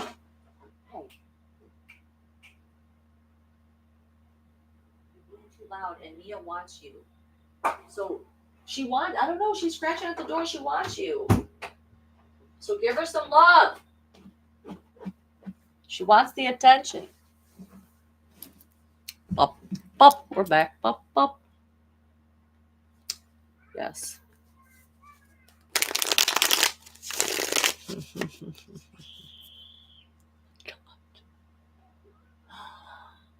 She just literally screamed so loud, like a shriek thing.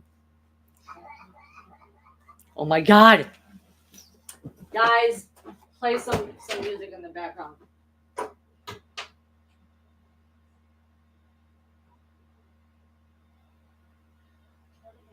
Stop screaming. Please. I love you. I'm like begging my daughter. Please. I was like, please don't scream like that. Sweet child. Why do kids think that's funny? Does anyone else's kids think that's funny? Where they just do these high-pitched screeching noises and they're just like, what is that about? I don't understand that. I don't remember that being a thing when I was a kid. You know, like it's very like they just think it's so funny too, and I'm just like, granted, okay, there's a couple videos they showed me where it's like, okay, maybe it's a kind of funny, but it's like, but it's like, I can't even do it. Like, you know, like why? Why is that funny? I don't understand. Oh my god! Of course, I had to get up. Of course, I just never fail. I'm like, it's almost like I've like programmed myself now, where it's like if I'm doing a stream, I'm getting off camera at some point. Well, who knows for what? What is it's bound to happen. It's gonna happen. Okay, you know what? No, leave the hair up. I wanted to take my hair down, but no, we're leaving it up. Okay, let's see what the universe has to tell us. Okay, clearing my energy here. Oh wow, it got completely stuck. It's not even. Look at this. It's like nope. I'm not calmed down enough yet. I'm not calmed down enough yet. I'm almost like, you know what? I'm about to light a fucking cigarette. That'll calm me down. 2 cigarettes a stream. 1 per hour. I think that'd probably be decent. Okay, right? I mean, Yeah, we're only at an hour and a half. Oh my God, if I keep this under 2 hours, it will be a fucking record. I will be kind of proud of myself, you know? Guys, our cards are getting sticky. So I feel like, honestly, this relates to that the Pluto energy coming up right now that's stationing and going direct. So it's like we're getting stuck in some stuff because I know I've been talking to the people that I'm close to, and it's like we're all going through something in a similar way, where all these things are coming up for us and being brought to the surface and exposed to us in a new way of looking at it. Illusions illusions are being undone, so to speak. Like I'm getting like moon energy. Okay. All right, I feel a little bit more relaxed now. Okay, so in the name of the one that creator of the light, I do humbly request that you please assist me in doing this reading. Please let it be a clear and concise reading that people can relate to in their own and unique ways. Mm-hmm. Let us know what energies we have coming up here today and in the next week. Give us a message from our higher selves. As we are a collective, you wouldn't be here if you weren't part of my collective. I'm just letting you know that.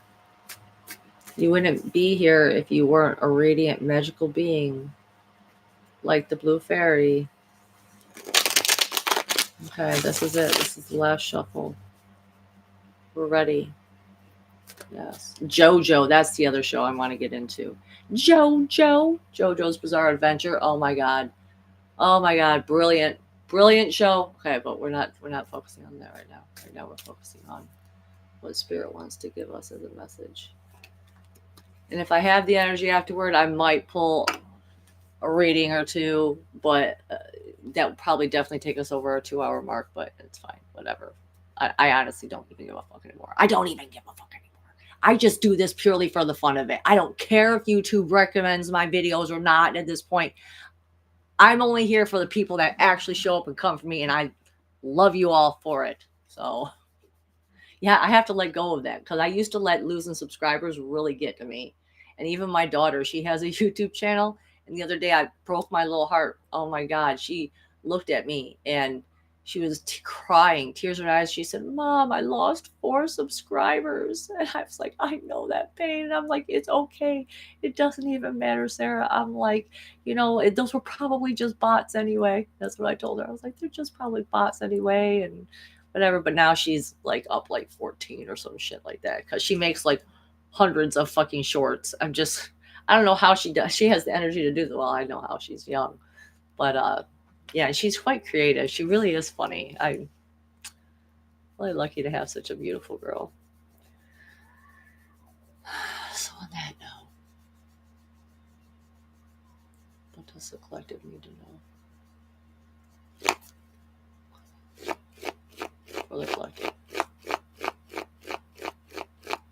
1, 2, 3. Boop. The first card we got is the Queen of Pentacles. So this is kind of a heavier energy, guys. It is time to really put our focus onto what it is that we really want to be attracting. You can almost kind of think of this even as like a crystal ball. It's like, what is it that you are forming in your mind's eye that you want to see out there in the world? What do you want to have manifest? What do you want to bring from the spiritual dimension into the physical dimension? Because that is what this woman is all about. That is what the Queen of Pentacles energy is all about. Okay, but what does that require? It requires dedication, time, focus, intention. You have to have all these things lined up. Okay, like the coat that she's wearing makes me feel like she's balanced, but mostly pure. You know what I'm saying? Like everyone has dark and light, but it's like we're different shades and gradients of gray, right? But this one, look at, she's purified herself. She's made herself capable of manifesting things that are for the best and highest good of people. I'm just looking at the card to see if there's anything else that stands out.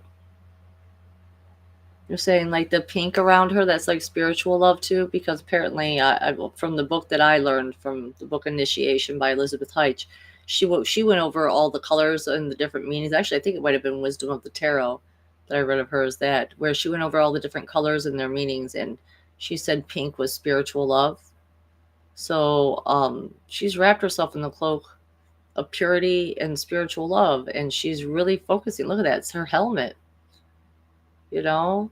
uh, Got that little bird feather wing going on the top there. So she is a quick thinker, you know. But the thing is about the Queen of Pentacles is that it's going to take time. This is not a fast moving energy, whatever it is. But but the thing is like, if you're doing it unconsciously, you're still going to manifest something. Whatever it is you're putting your intention and your focus on, you'll still end up manifesting that thing. So really, my suggestion to everyone here is just that really stop and ask yourself what it is that you want to see. What do you want? Like, what would bring your heart most joy? What experience would make you happy and make you feel fulfilled? Maybe you don't even know what that is. It's actually almost even kind of reminded me of last week's card pull, which we got the Page of Pentacles, you know, and it was like, I remember the message I delivered was that, you know, you have a real gift now, but it's almost like the sculptor that gets the marble stone, and now he's got to bring out what's already in that stone out into the visible world. You know what I'm saying? Like, this is crystal ball energy. What are you putting into this? Like, what is it that you really want to see? I know I keep repeating that. Let's go ahead and pull the next card for the collective. What does higher self? God want us to know. 1, 2, 3. Baby. Boom. The Chariot. So if we are manifesting, if we are really trying to stay focused, and that, you know, the other thing I want to mention real quick though too is that, you know, like if a woman is going to be manifesting something and she's getting distracted all the time, that might not be the most helpful. So it's like the cloak, I feel like, you know, I'll just say this, in Game of Thrones, it's like part of the marriage ceremony was that the man offers his cloak to the woman, like, I take you under my wing, basically, so to speak. She got that wing on the head. And so that is truly what a man's role in helping a woman in this world is, to be that safe space holder so that she can bloom, you know, so that she can bloom into her fullest version of her most nurturing, caring, most loving self. Like, men are supposed to hold space for women in this way. And so I would suggest, like, make sure whatever, like, it will influence what you're manifesting if you're being pulled away from that. You're not having that safety requirement, because she's like, look at, she's really, really looking at that thing. She's really putting her mind on this thing that she wants to have. And if that manifestation can get influenced if you're not in alignment, if you don't have both your horses in alignment in the direction you want to go. So normally, like the Chariot, you don't see it here in this card, but it has a light and a dark horse, which would go symbolically the same with the cloak that she's wearing, right? The black and the white. Okay, so for this particular one, like there's usually a dark and a light horse, and that's like the shadow and the spirit, right? Like the ego and the spirit, which needs to be tamed. Kind of like how I was talking at the beginning of the stream. It's like the ego has full control of the willpower and the driving force behind the body to completely run it into the ground if it wants to. And I think most of us have completely done that. And that is what brings us to that rock bottom and allows us to open up to a higher power that maybe we relinquish control over to something bigger than ourselves, which is our higher self, right? So until someone gets to that point, though, and some never even do, you know, like, you have to get to that point where you're willing to say, okay, maybe as just like Cassandra, maybe I don't know really what's in my best interest. So I'm going to trust God to guide me step by step, even if it doesn't exactly make sense at the time. And that is, I trust and I have faith, and God has renewed my faith and restored my faith and like kept my faith strong through, like just being obedient, I guess you could say, to divine will. I don't know. I feel like I'm just like letting this come out. It's like free will. Like the ego has to free will wise give itself over to the higher self. And so the Chariot is, I feel like, all about that. It's like boss level upgrade. Okay, so problems that you've had in the past. Okay, it's like maybe you get to a certain point where it's like, oh, I feel like, oh, I know what I'm doing. This is easier now. Like I get it. Like I really, get my stride going. You know what I'm saying?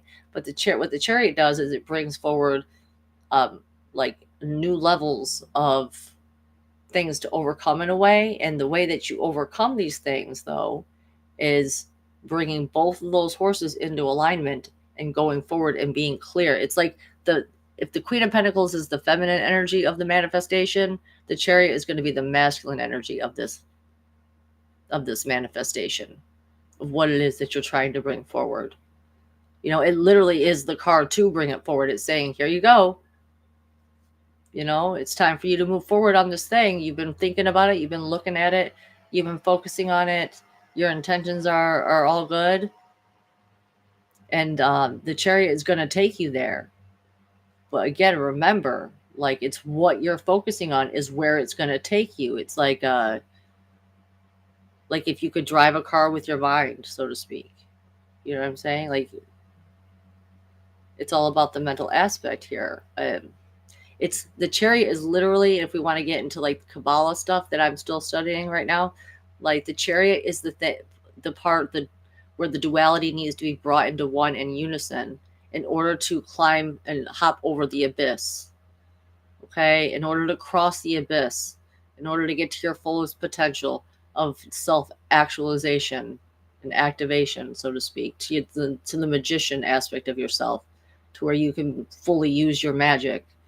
Okay, the Chariot is what's going to take you there. So what is it that you're trying to manifest? What is it that you really want to see in your life and feel and experience? Keep focusing on that. God is giving you that drive and that motivation for a reason. And as long as you keep that, it's almost like, I feel like you hop that canyon with your car. You know what I'm saying? You're going to go so fast, you're going to hop that canyon. You're going to hop over the abyss, and you're going to reach that destination that might seem like an impossible destination to reach.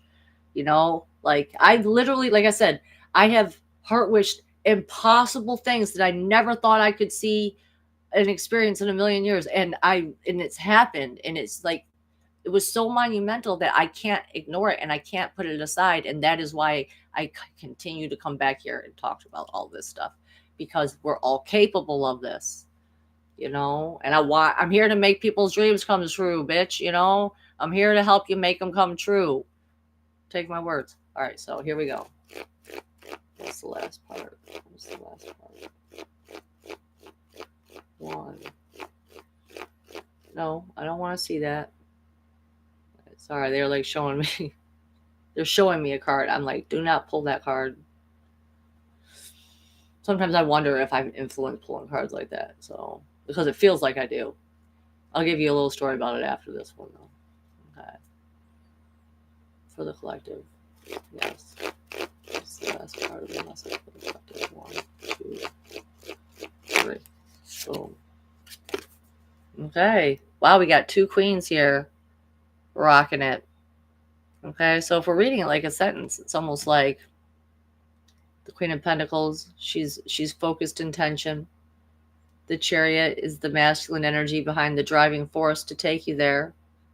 And then the final outcome, or maybe even someone that could be of assistance in all of this, is like maybe it takes like a little bit of teamwork here.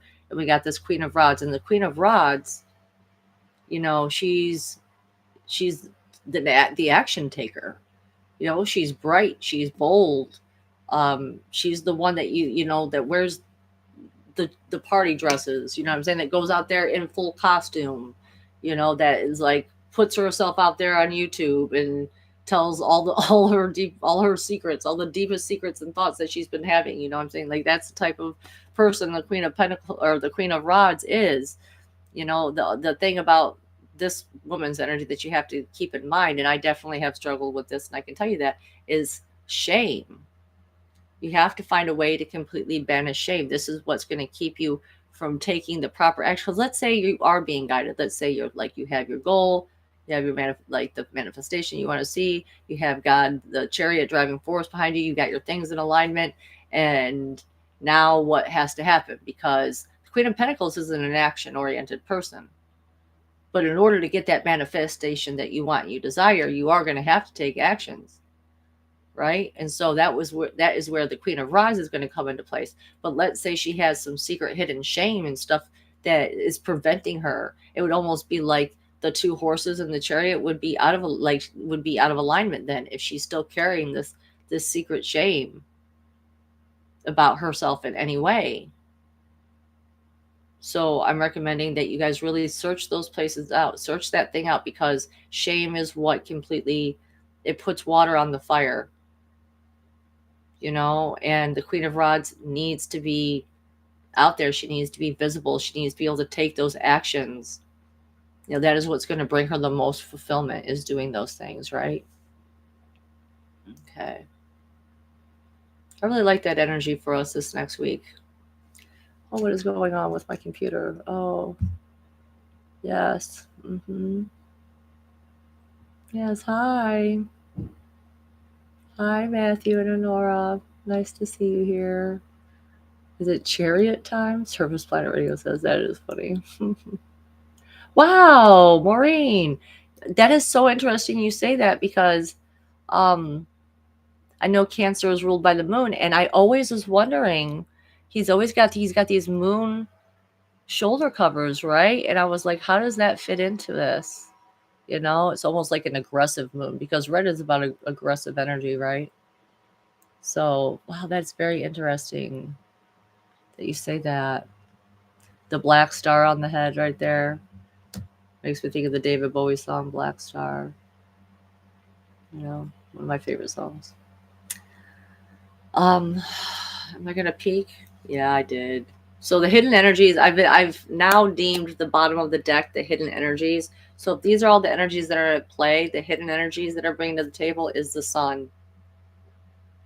The sun is really shining brightly on everything that is going on here lately. None of it is being hidden or kept secret anymore. It's really shining bright, and like seeds have been planted,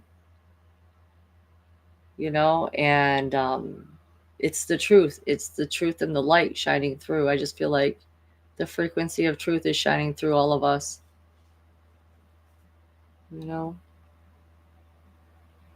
But yeah, so I hope that helps. I'll briefly mention what I was going to say a second ago, where I feel like sometimes I call the card, like sometimes I feel like, what if you're just manifesting the cards you think you're supposed to get, because is that the case, or is it really Spirit always, I'm not saying it can't happen, but is it always Spirit doing that, or is it sometimes we are focused on a certain card and we think about it, and we're even worried that we'll get that card, and then that happens to be the card we pull out, right? And so I'll give you an example of how that happened with my ex. And I was trying to decide what was going on with me and him. And I told you guys, my therapist had basically called him out for a certain type of characteristic trait. And so right before the day I broke up with him, basically, I was consulting my tarot deck. And I just said to myself, sorry, I had a hair going on here. I just said to myself, okay, well, God, if he really is this thing, then let me pull a King of Rods, which really it probably should have been the Knight of Rods, but I said, let me pull a King of Rods. I was going to pull 3 cards, right? I pulled one, and I said, okay, God, if he's really this thing, let me pull a King of Rods. Next card I pulled, King of Rods. And I said, okay, well, then what do you want me to do about this? And the next card I pulled was Ten of Swords, because that's what I was wondering about, right? Like, should this be done? Should this be over with? And so, and then the next day, even, I was saying to myself, if I should block them permanently for good, then let the Judgment card show up. What do you think came out? The Judgment card. So I was just like, so I listened. I listened. So let's see where we're at. We got 10 minutes till we reach the 2-hour mark. I am willing to do at least one more reading if someone is interested. I feel like I have the energy that I could do one more at least. You know what I'm saying? And then we'll head out, because 2 hours is a long time. Wait, Cancer is not a crab, it's actually a scarab beetle? What?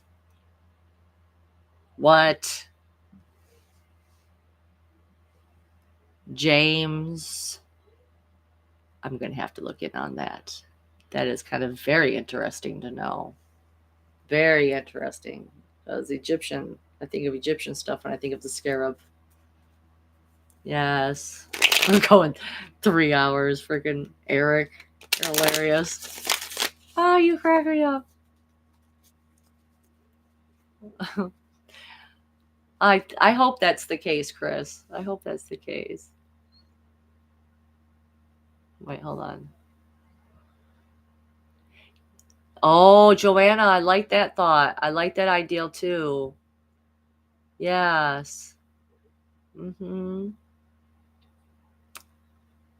Hello there, Sea Beach. Is your neighbor mentally ill, or are you just an ass? Well, I wonder, what's the neighbor doing? Hold on. Let me just tap into it, Sea Beach. Okay. Is their neighbor mentally ill? I get the feeling that you've been putting up with something for a while, actually, and you may have been considerate about it for some time, but now it's just like getting on your nerves. And I don't know if it's so much, it feels like it could definitely be a mental illness, but either way, it's like, it feels like you've like reached your breaking point with it, whatever it is. And that's not wrong to feel that way. That's not wrong. Like, how to handle it though, I don't know how I would handle that. But yeah, so I'm looking here and see if someone said I pull cards for a lot of my friends in the mornings now. All right, I pulled cards for Victor, for Selena, for Joanna, like so many of you guys that are actually here. I've even pulled cards for Patrick now. So like I'm looking for someone that I don't pull usual cards for it. I'm going to ask if you you did the research because you are a Cancer. Oh, thank you for sharing that, James. That is fascinating. Yeah, I do appreciate you guys liking that. But is there one person that doesn't normally get fucking cards for me lately that would like a little reading, and we will do it? Yeah, I appreciate you guys. I just figured, it was part of the way for me to kind of get over the relationship that I just had, because that was my habit. Was every day I would pull cards for me, and then I would. Awesome, Brian. Yes, thank you, Brian, for stepping up. Thank you. So yeah, I was pulling cards for him every morning, as well as myself, and so it almost just like became such a habit that I felt weird. And then I just thought to myself, when I'm sitting there feeling all lonely and depressed about it, I was like, well, how about instead of like wallowing in it, how about I actually just step up and be there for other people more? What if I just give more to the people who actually seem to appreciate my love and care, and my attention? And so I just was like, you know what? I'm going to start pulling. I know that Joanna and Selena love card pulls. So I was like, they'll definitely appreciate it. you know, and it helps me too, because it helps me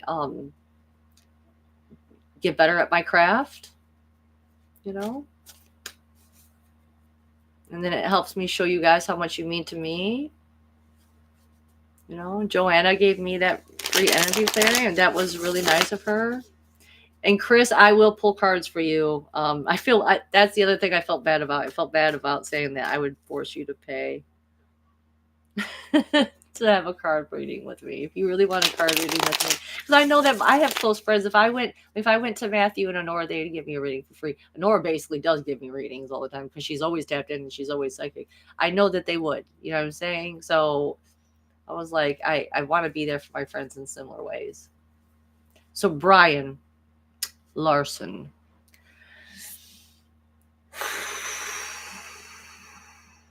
Clearing all that energy out. We're tapping into your energy. You got good energy.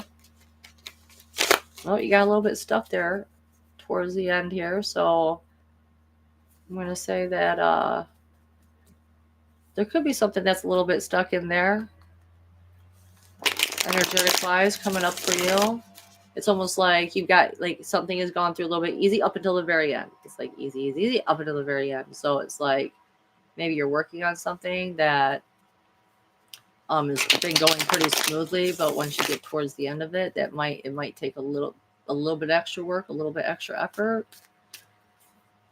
Brian, yep. You know, you're one of the easiest people that I can see your face when I think about you. It tells me that you're very active in the astral. Because not everyone is very visible like that. I see you smiling. Okay, Brian. The name of the one if it clears the light. I do humbly request that you please assist me during this reading. For Brian Larson. What is it that he needs to hear? I promised myself I wouldn't over shuffle today. I was like 3 shuffles and that's it. Okay, 1, 2. We've already done more than 3 though, so. And it did the same thing, so it's good now. I feel it. And then I always cut it 3 times with my left hand because that's what I learned when I was 13 and I held on to that. And so that's what we do. All right, here we go. Brian, what does he want me to hear right now? 1, 2, 3. Oh, baby, you may have been going through some emotional turmoil yourself as of late. And I get that. I can relate to this card very much so right now. And I feel like it's been this balance of having to, it's like, yes, you have to look at and acknowledge the spilt cups there in front of you, right? Which is emotions. It's not, you know, it's almost like even the scenery on this card. It looks drab. It looks kind of dark. It's like, oh, like a cloudy day on the beach, so to speak. And you're just sitting there and you're just looking at those things like, oh my God, like, will I ever feel the same way again? Will I ever, you know, get over this grief, this part of it? And the good news is that, yes, as we can see, those 2 of cups there is still behind you. There is still more to look forward to, but it's okay to be in this state too. You know, there are appropriate times for this state. As long as you remind yourself that eventually you can turn back around and see that there's still 2 more cups full behind you. And for me, I always think about the card, the 2 of cups. You know what I'm saying? So relationship, intimacy, true connection with someone, truly interweaving the lives of 2 people in a way that is unique and special for those 2 people. Like that is still, you still have that coming to you. Like it's still there, out there somewhere. Da da da da da da da. Heard that song the other day. I was coming through. There, out thinking of you. Sorry, I don't know the words that well, but I'm sure you know which song I'm talking about. You know, so somewhere out there, yes. Oh, I'm glad. I'm glad that it's fitting with what's going on. So let's go ahead and pull the next card though for you, Brian. What's the next part of the message for Brian? 1, 2, yeah. 3. Oh, yeah, you've had something shake. You've had some shaking. Okay, like something kind of an epiphany, so to speak. And those eclipses, those fucking eclipses in September, they did a number on a lot of us, And so try not to look at this too harshly. I don't know when the next full moon is, but definitely pay attention. By the next full moon, I feel like this cycle of the tower will be completely come to a close. But this is shaking, and it needs to happen. Tower moments are necessary because they show you who and what you really are, and they show you what your true beliefs are about yourself and your life. And the things that are not serving you need to fall away. Your tower is built on your own beliefs about what you deserve, about your life, and sometimes that needs to be rewritten. Sometimes that structure needs to fall some. Doesn't mean the whole thing has to come crashing to the ground. If you've built a strong enough foundation and you have enough of your beliefs put in place, you know what I'm saying? It could just be a little bit of it needs to come shaking, or the whole thing could need to come crashing down to the ground. Either way, like Zeus is being like a guiding light here because we got the lightning bolts being thrown. So it makes me think of the planet Uranus, I think, like Uranus type of energies.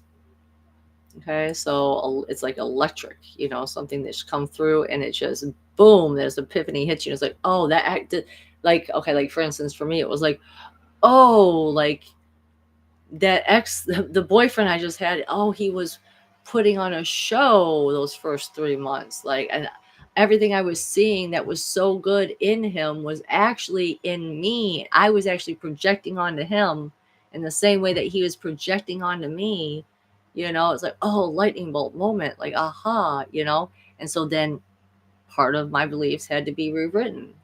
That tower moment came and some of the pieces fell away, and I had to rewrite that. And so that is where you are at with this. But let's go ahead and let's pull this final card and see what Spirit wants to finish telling you about this. Yeah. Heavy energies, but it can be cleared. Definitely get a hold of Joanna and Barry if you need those clearings.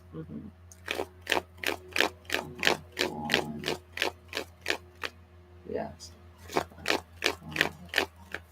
Stop it. Okay. 1, 2,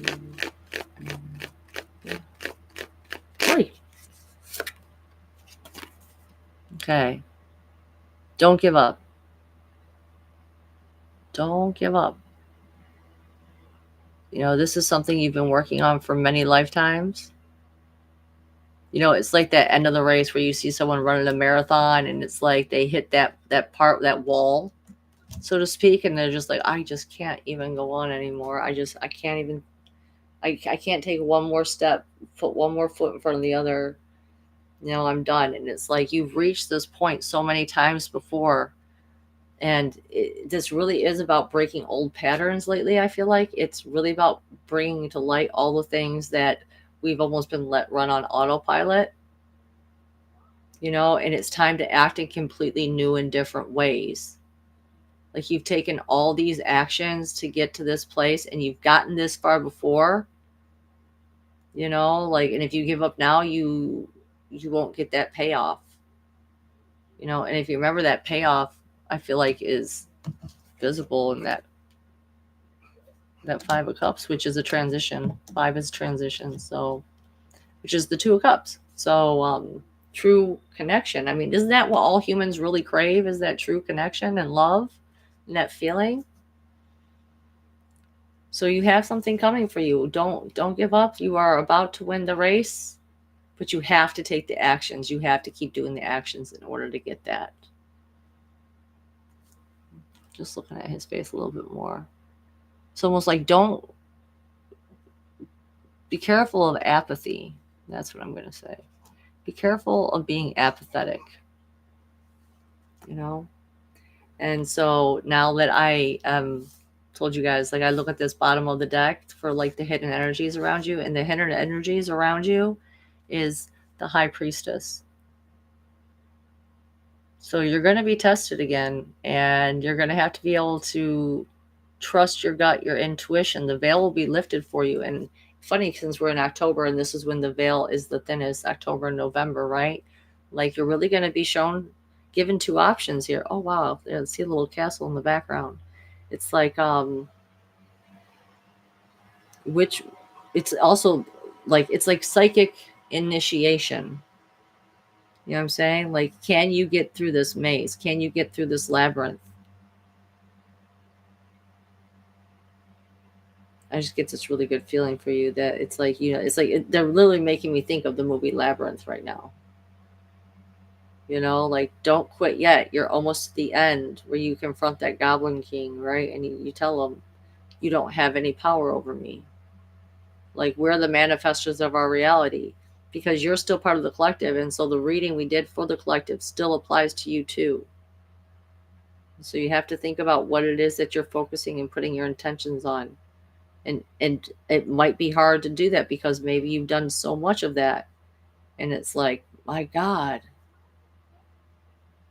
I don't know how much longer I can keep doing, how many times I can keep doing this thing. It's like, you're going to get your reward. Just keep going.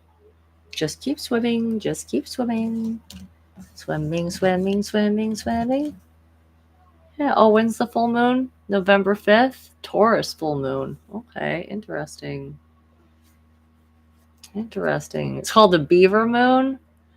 Oh, when did that become a thing? I want someone to tell me. I grew up, I don't ever remember moons having all these different names. Like, is this the Mandela effect? Are we on a new timeline where it's like now we have Strawberry Moon and the Wolf Moon and we got the Beaver Moon, we got the Hunter Moon. I don't remember that. Right? Was that a thing? Was I just not cool? Okay, the Native Americans named the moons, but when did that become so popularized? Because I don't ever remember that stuff from when I was a girl growing up into my 20s. And I mean, it's not like I wasn't into the moon. I was into the moon. That fucking satellite dish in the sky running its lunar reversal matrix energies, right? According to Lisa Renee. The dark mother lunar energies. That's supposedly filled with dead bodies and stuff, according to Corey Good, right? Remember? Does anyone else remember that? Corey Good saying that? Yeah. Oh, you brought that up about the story. Yeah, right? When did these fucking moon names come? All right, well, we did it. We went over 2 hours, so there's no point in trying to cut me off so quick. Yeah, I really hope that helped, Brian. And you know where to reach me. You can always text me. Oh.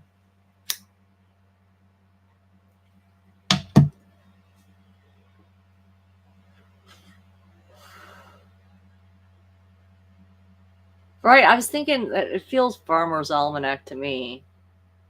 Very much. And I remember my grandfather, he was he planted crops.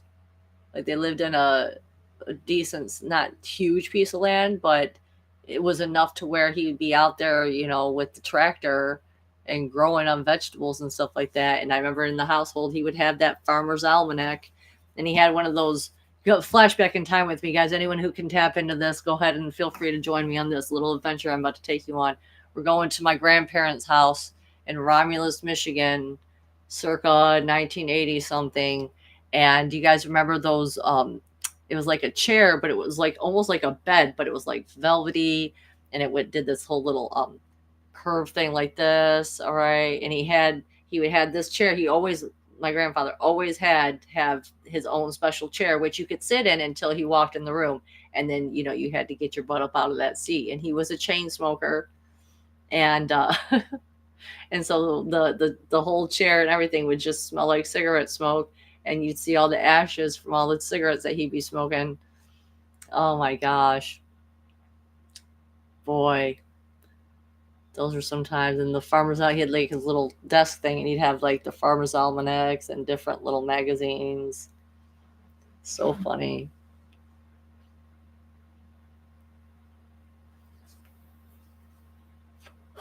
I mean, grandparents, of course, most people, I mean, they literally used to promote smoking as healthy for you back in the day. Remember? Like that is, they literally used to tell people to smoke, pregnant women even, to smoke. Like it was good for you. I know it's not now, but I still have this. I still have this vice, and I'm not going to feel bad about it, because feeling bad about it only makes me hold on to it more tightly. So I have to figure out how to get to the place where it's like I'm okay with just letting it go. And I'm sorry, but I'm going to blame Pluto for this one.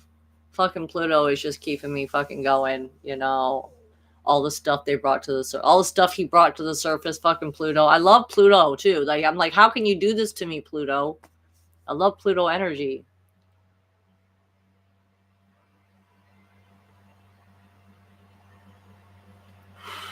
All right. Well, blame it on Pluto. Exactly. That's what I'm gonna do. All right, I can really. Oh, I like that knowledge. There's surface planet helps jump you into higher dimensions. Well, no wonder I be hopping all over the place then, doing these things, making fucking astral clones and pocket dimensions, and going on Doctor Who adventures, and traveling to the past and trying to influence people, like, to let them know, give them little secret tips and hints. Like, hey, this is going to happen. I love you. That's what I want to do, really, for time traveling. I just want to go back and tell people I love them. And, like, and spoil is, I'm, okay, I love spoiling surprises. Oh. Like, I love spoiling movies and shows and stuff. I'm a bitch like that, okay? And I don't care. I will spoil something for sure, because I get so excited, you know what I'm saying? Which is so funny, because, you know, the River Song character, she and the doctor, like, their back and forth thing is like, you can't, oh, spoilers. Like, can't tell you. You can't tell you yet. We gotta wait for the right time. Spoilers, you know? But I'm like, let me just tell you. I'm just gonna go back in time. I'm just gonna drop a little hint. Hey, just so you know, this is coming for you. Yeah. Yeah, it did. It did used to be. I know Native Americans used to use it for ceremonies.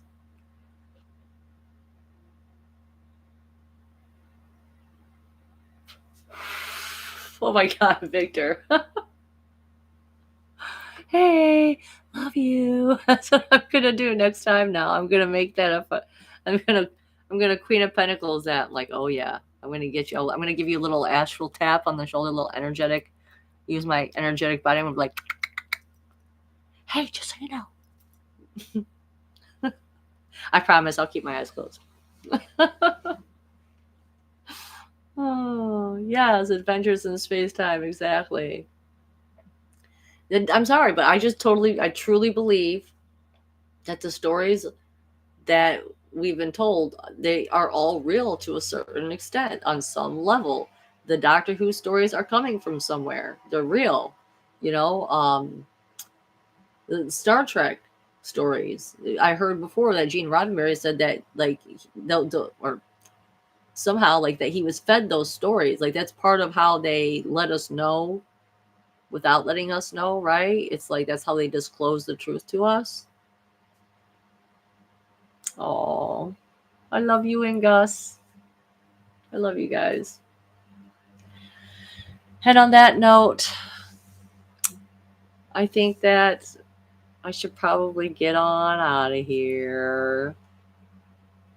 Exactly. There you go. Miss White Swan nailed it right there. She said, well, as they say, if you can imagine it, it can imagine you, or however that goes. I know what you're trying to say, though. It's like, if the human mind can even come up with the concept, then somehow, somewhere it exists. You know? Like, somehow. Like you're pulling it from somewhere. I truly believe that. Yeah, I do. Hmm. So again, I guess in a nutshell, the main message that I started off with and started out all along with has always just been like, what are you most attracted to? What makes your heart most excited? You know, what inspires you to feel the most love? You know, what characters and stories do you love the most?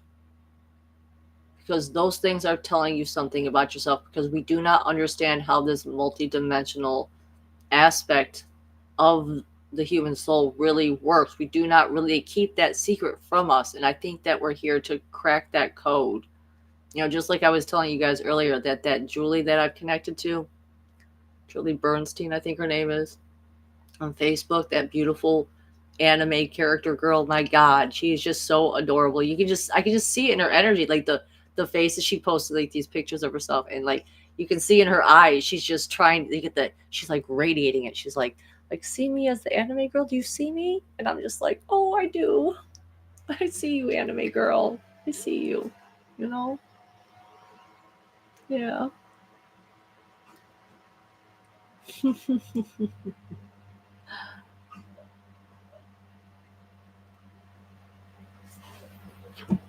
Sorry, be a little quiet for a second here because I'm reading this chat. That was know thyself was actually written over the Oracle of Delphi too. Like that was like the most important thing for the Greeks. Wasn't to know yourself is to know God, really.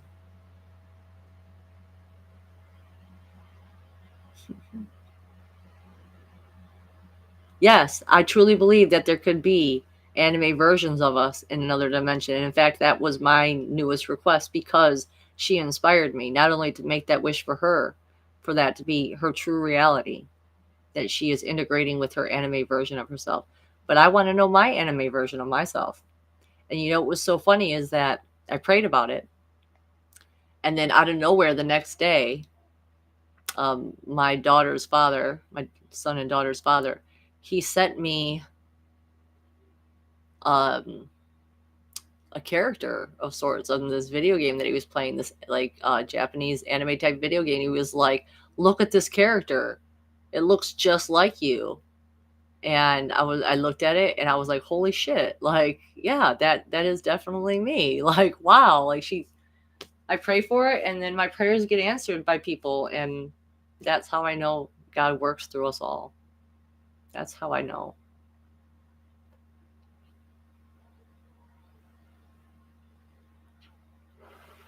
I know, right? I'll have to send it to you. I'll show you what it was. It was like she had blue hair and everything. I mean, not that blue hair is that far out there for anime, but she was like, she looked like me. She actually looked like Princess Peach with blue hair is what she looked like, which I always loved Princess Peach. But the one downside I thought was always that she has that blonde hair, which blonde is my natural color. But I'm like, no, any character that I have is going to have blue hair, because the first time I ever dyed my hair blue, and I looked in the mirror and I thought, this is the closest to the real me I've ever gotten. That's what I thought to myself, sincerely. Hmm.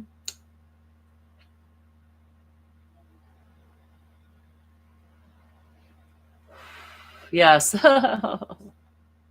Princess Blueberry. I'll be Princess Blueberry. You know what I else I like? Okay, this is totally random, and as just saying this for fun, I guess you could say. I eat bananas. I eat a lot of bananas, right? When I'm out door dashing and I'm driving and I need a little snack. And every time I'm done with the banana, I know you're not supposed to litter, but as I'm driving, I like to like roll down my window and I like to throw it out there and pretend like I'm like gonna cause a crash out like a Mario Kart with the banana peels. Oh my god, it's so funny. Oh, sorry, someone who slipped on the banana peel that I threw out in the road. I'm not trying to cause any problems. Blue avian lyran. I could relate to that. I could relate to that for sure. Hmm. I probably do cause a few. I know, I do. I You know, I literally saw someone driving the other day, and I couldn't believe this. Like, thank God I was stayed in the lane that I did stay in, because this car in front of me, like, he drove his car till literally the wheels came off, and it made me think of that song. You know, like, there's a song where it's like driving the car till the wheels fall off, da da da da da da da da da da, right? And it's like some rap song, right? And this guy literally drove his fucking car till a wheel just popped off and rolled and bounced off another car and rolled some more. And I was like, oh shit. Everyone was okay. There was no accident, thank God. But yeah, wild. Why I see some wild things out there on the road. You know? A lot of bad drivers, I'll tell you that. A lot of bad drivers.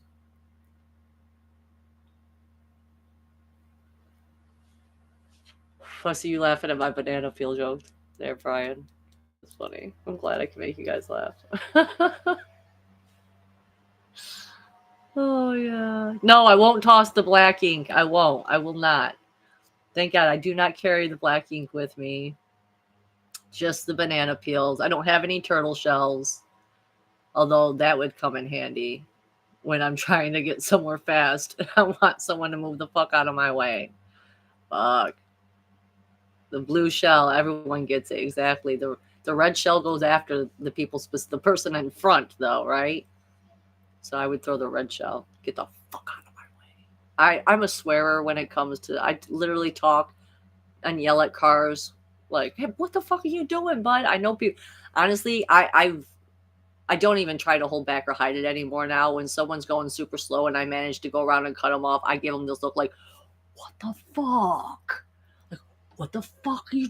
Why are you driving so slow?" Or I can see them looking because I'll be riding their butt, right, their tail, and they can see me, and we'll go past the speed sign, and they'll be like 45, and they're doing like 35, and I'm like, 45, 45, what the fuck? Like, get moving. Like, you may be out here fucking lackadaisically fucking driving, but I'm out here making money, so get out of my way.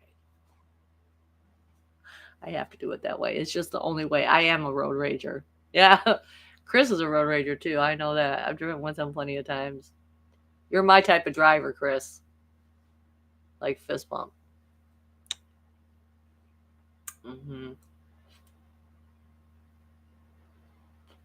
For the ending of the video, what if I would do like, you see those videos or those little shorts where people are like, okay, now we're just gonna go ahead and we're gonna take all that energy away from you. We're gonna just all right, ready? We got the energy. Okay, just go ahead. Give me the energy.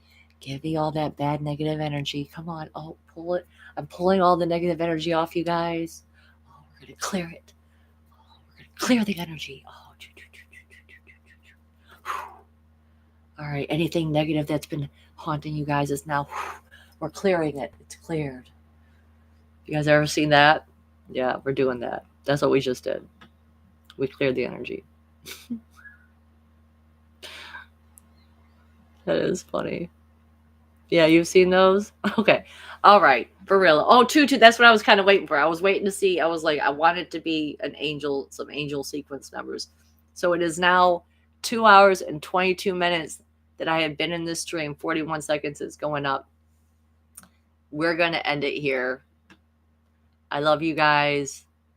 I'm going to build up enough energy to where next time that the next time I come out here, I'm going to do actually more readings for people. I'm going to I'll do my little story thing, and then I'll actually do some more readings for people. But also look forward to seeing me if you want on, I believe we're doing it live, me and Michael from Riding Through the Unknown. I'll be doing a stream with him on the 22nd. That's funny, too. Yeah, so yeah, look out for that. I'll make a post about it. Y'all know me on Facebook. So please like and subscribe if you haven't already. Hit the thumbs up button for me on the way out. I love you guys. And I'm out. I'm going to go rest now. I love you all. Thank you all for being here and supporting me and listening to me go through this. I'll be getting back to my old self again here soon, because how long I grieve is not a reflection on how deeply I loved, and I'm going to remember that. I'm going to get back to myself. I'm going to, and the songs are still coming through. So I just pray that God lets you all experience the magic that I have experienced, and so that you know how truly special and important truly special and important you are and loved, and that God really does see you, and that you are being watched, so to speak, I guess you'd say. But who doesn't want what child doesn't want the attention of their father or their mother? Think about that one. God really is wanting you to see you do your best. And I am too. I love you. Bye.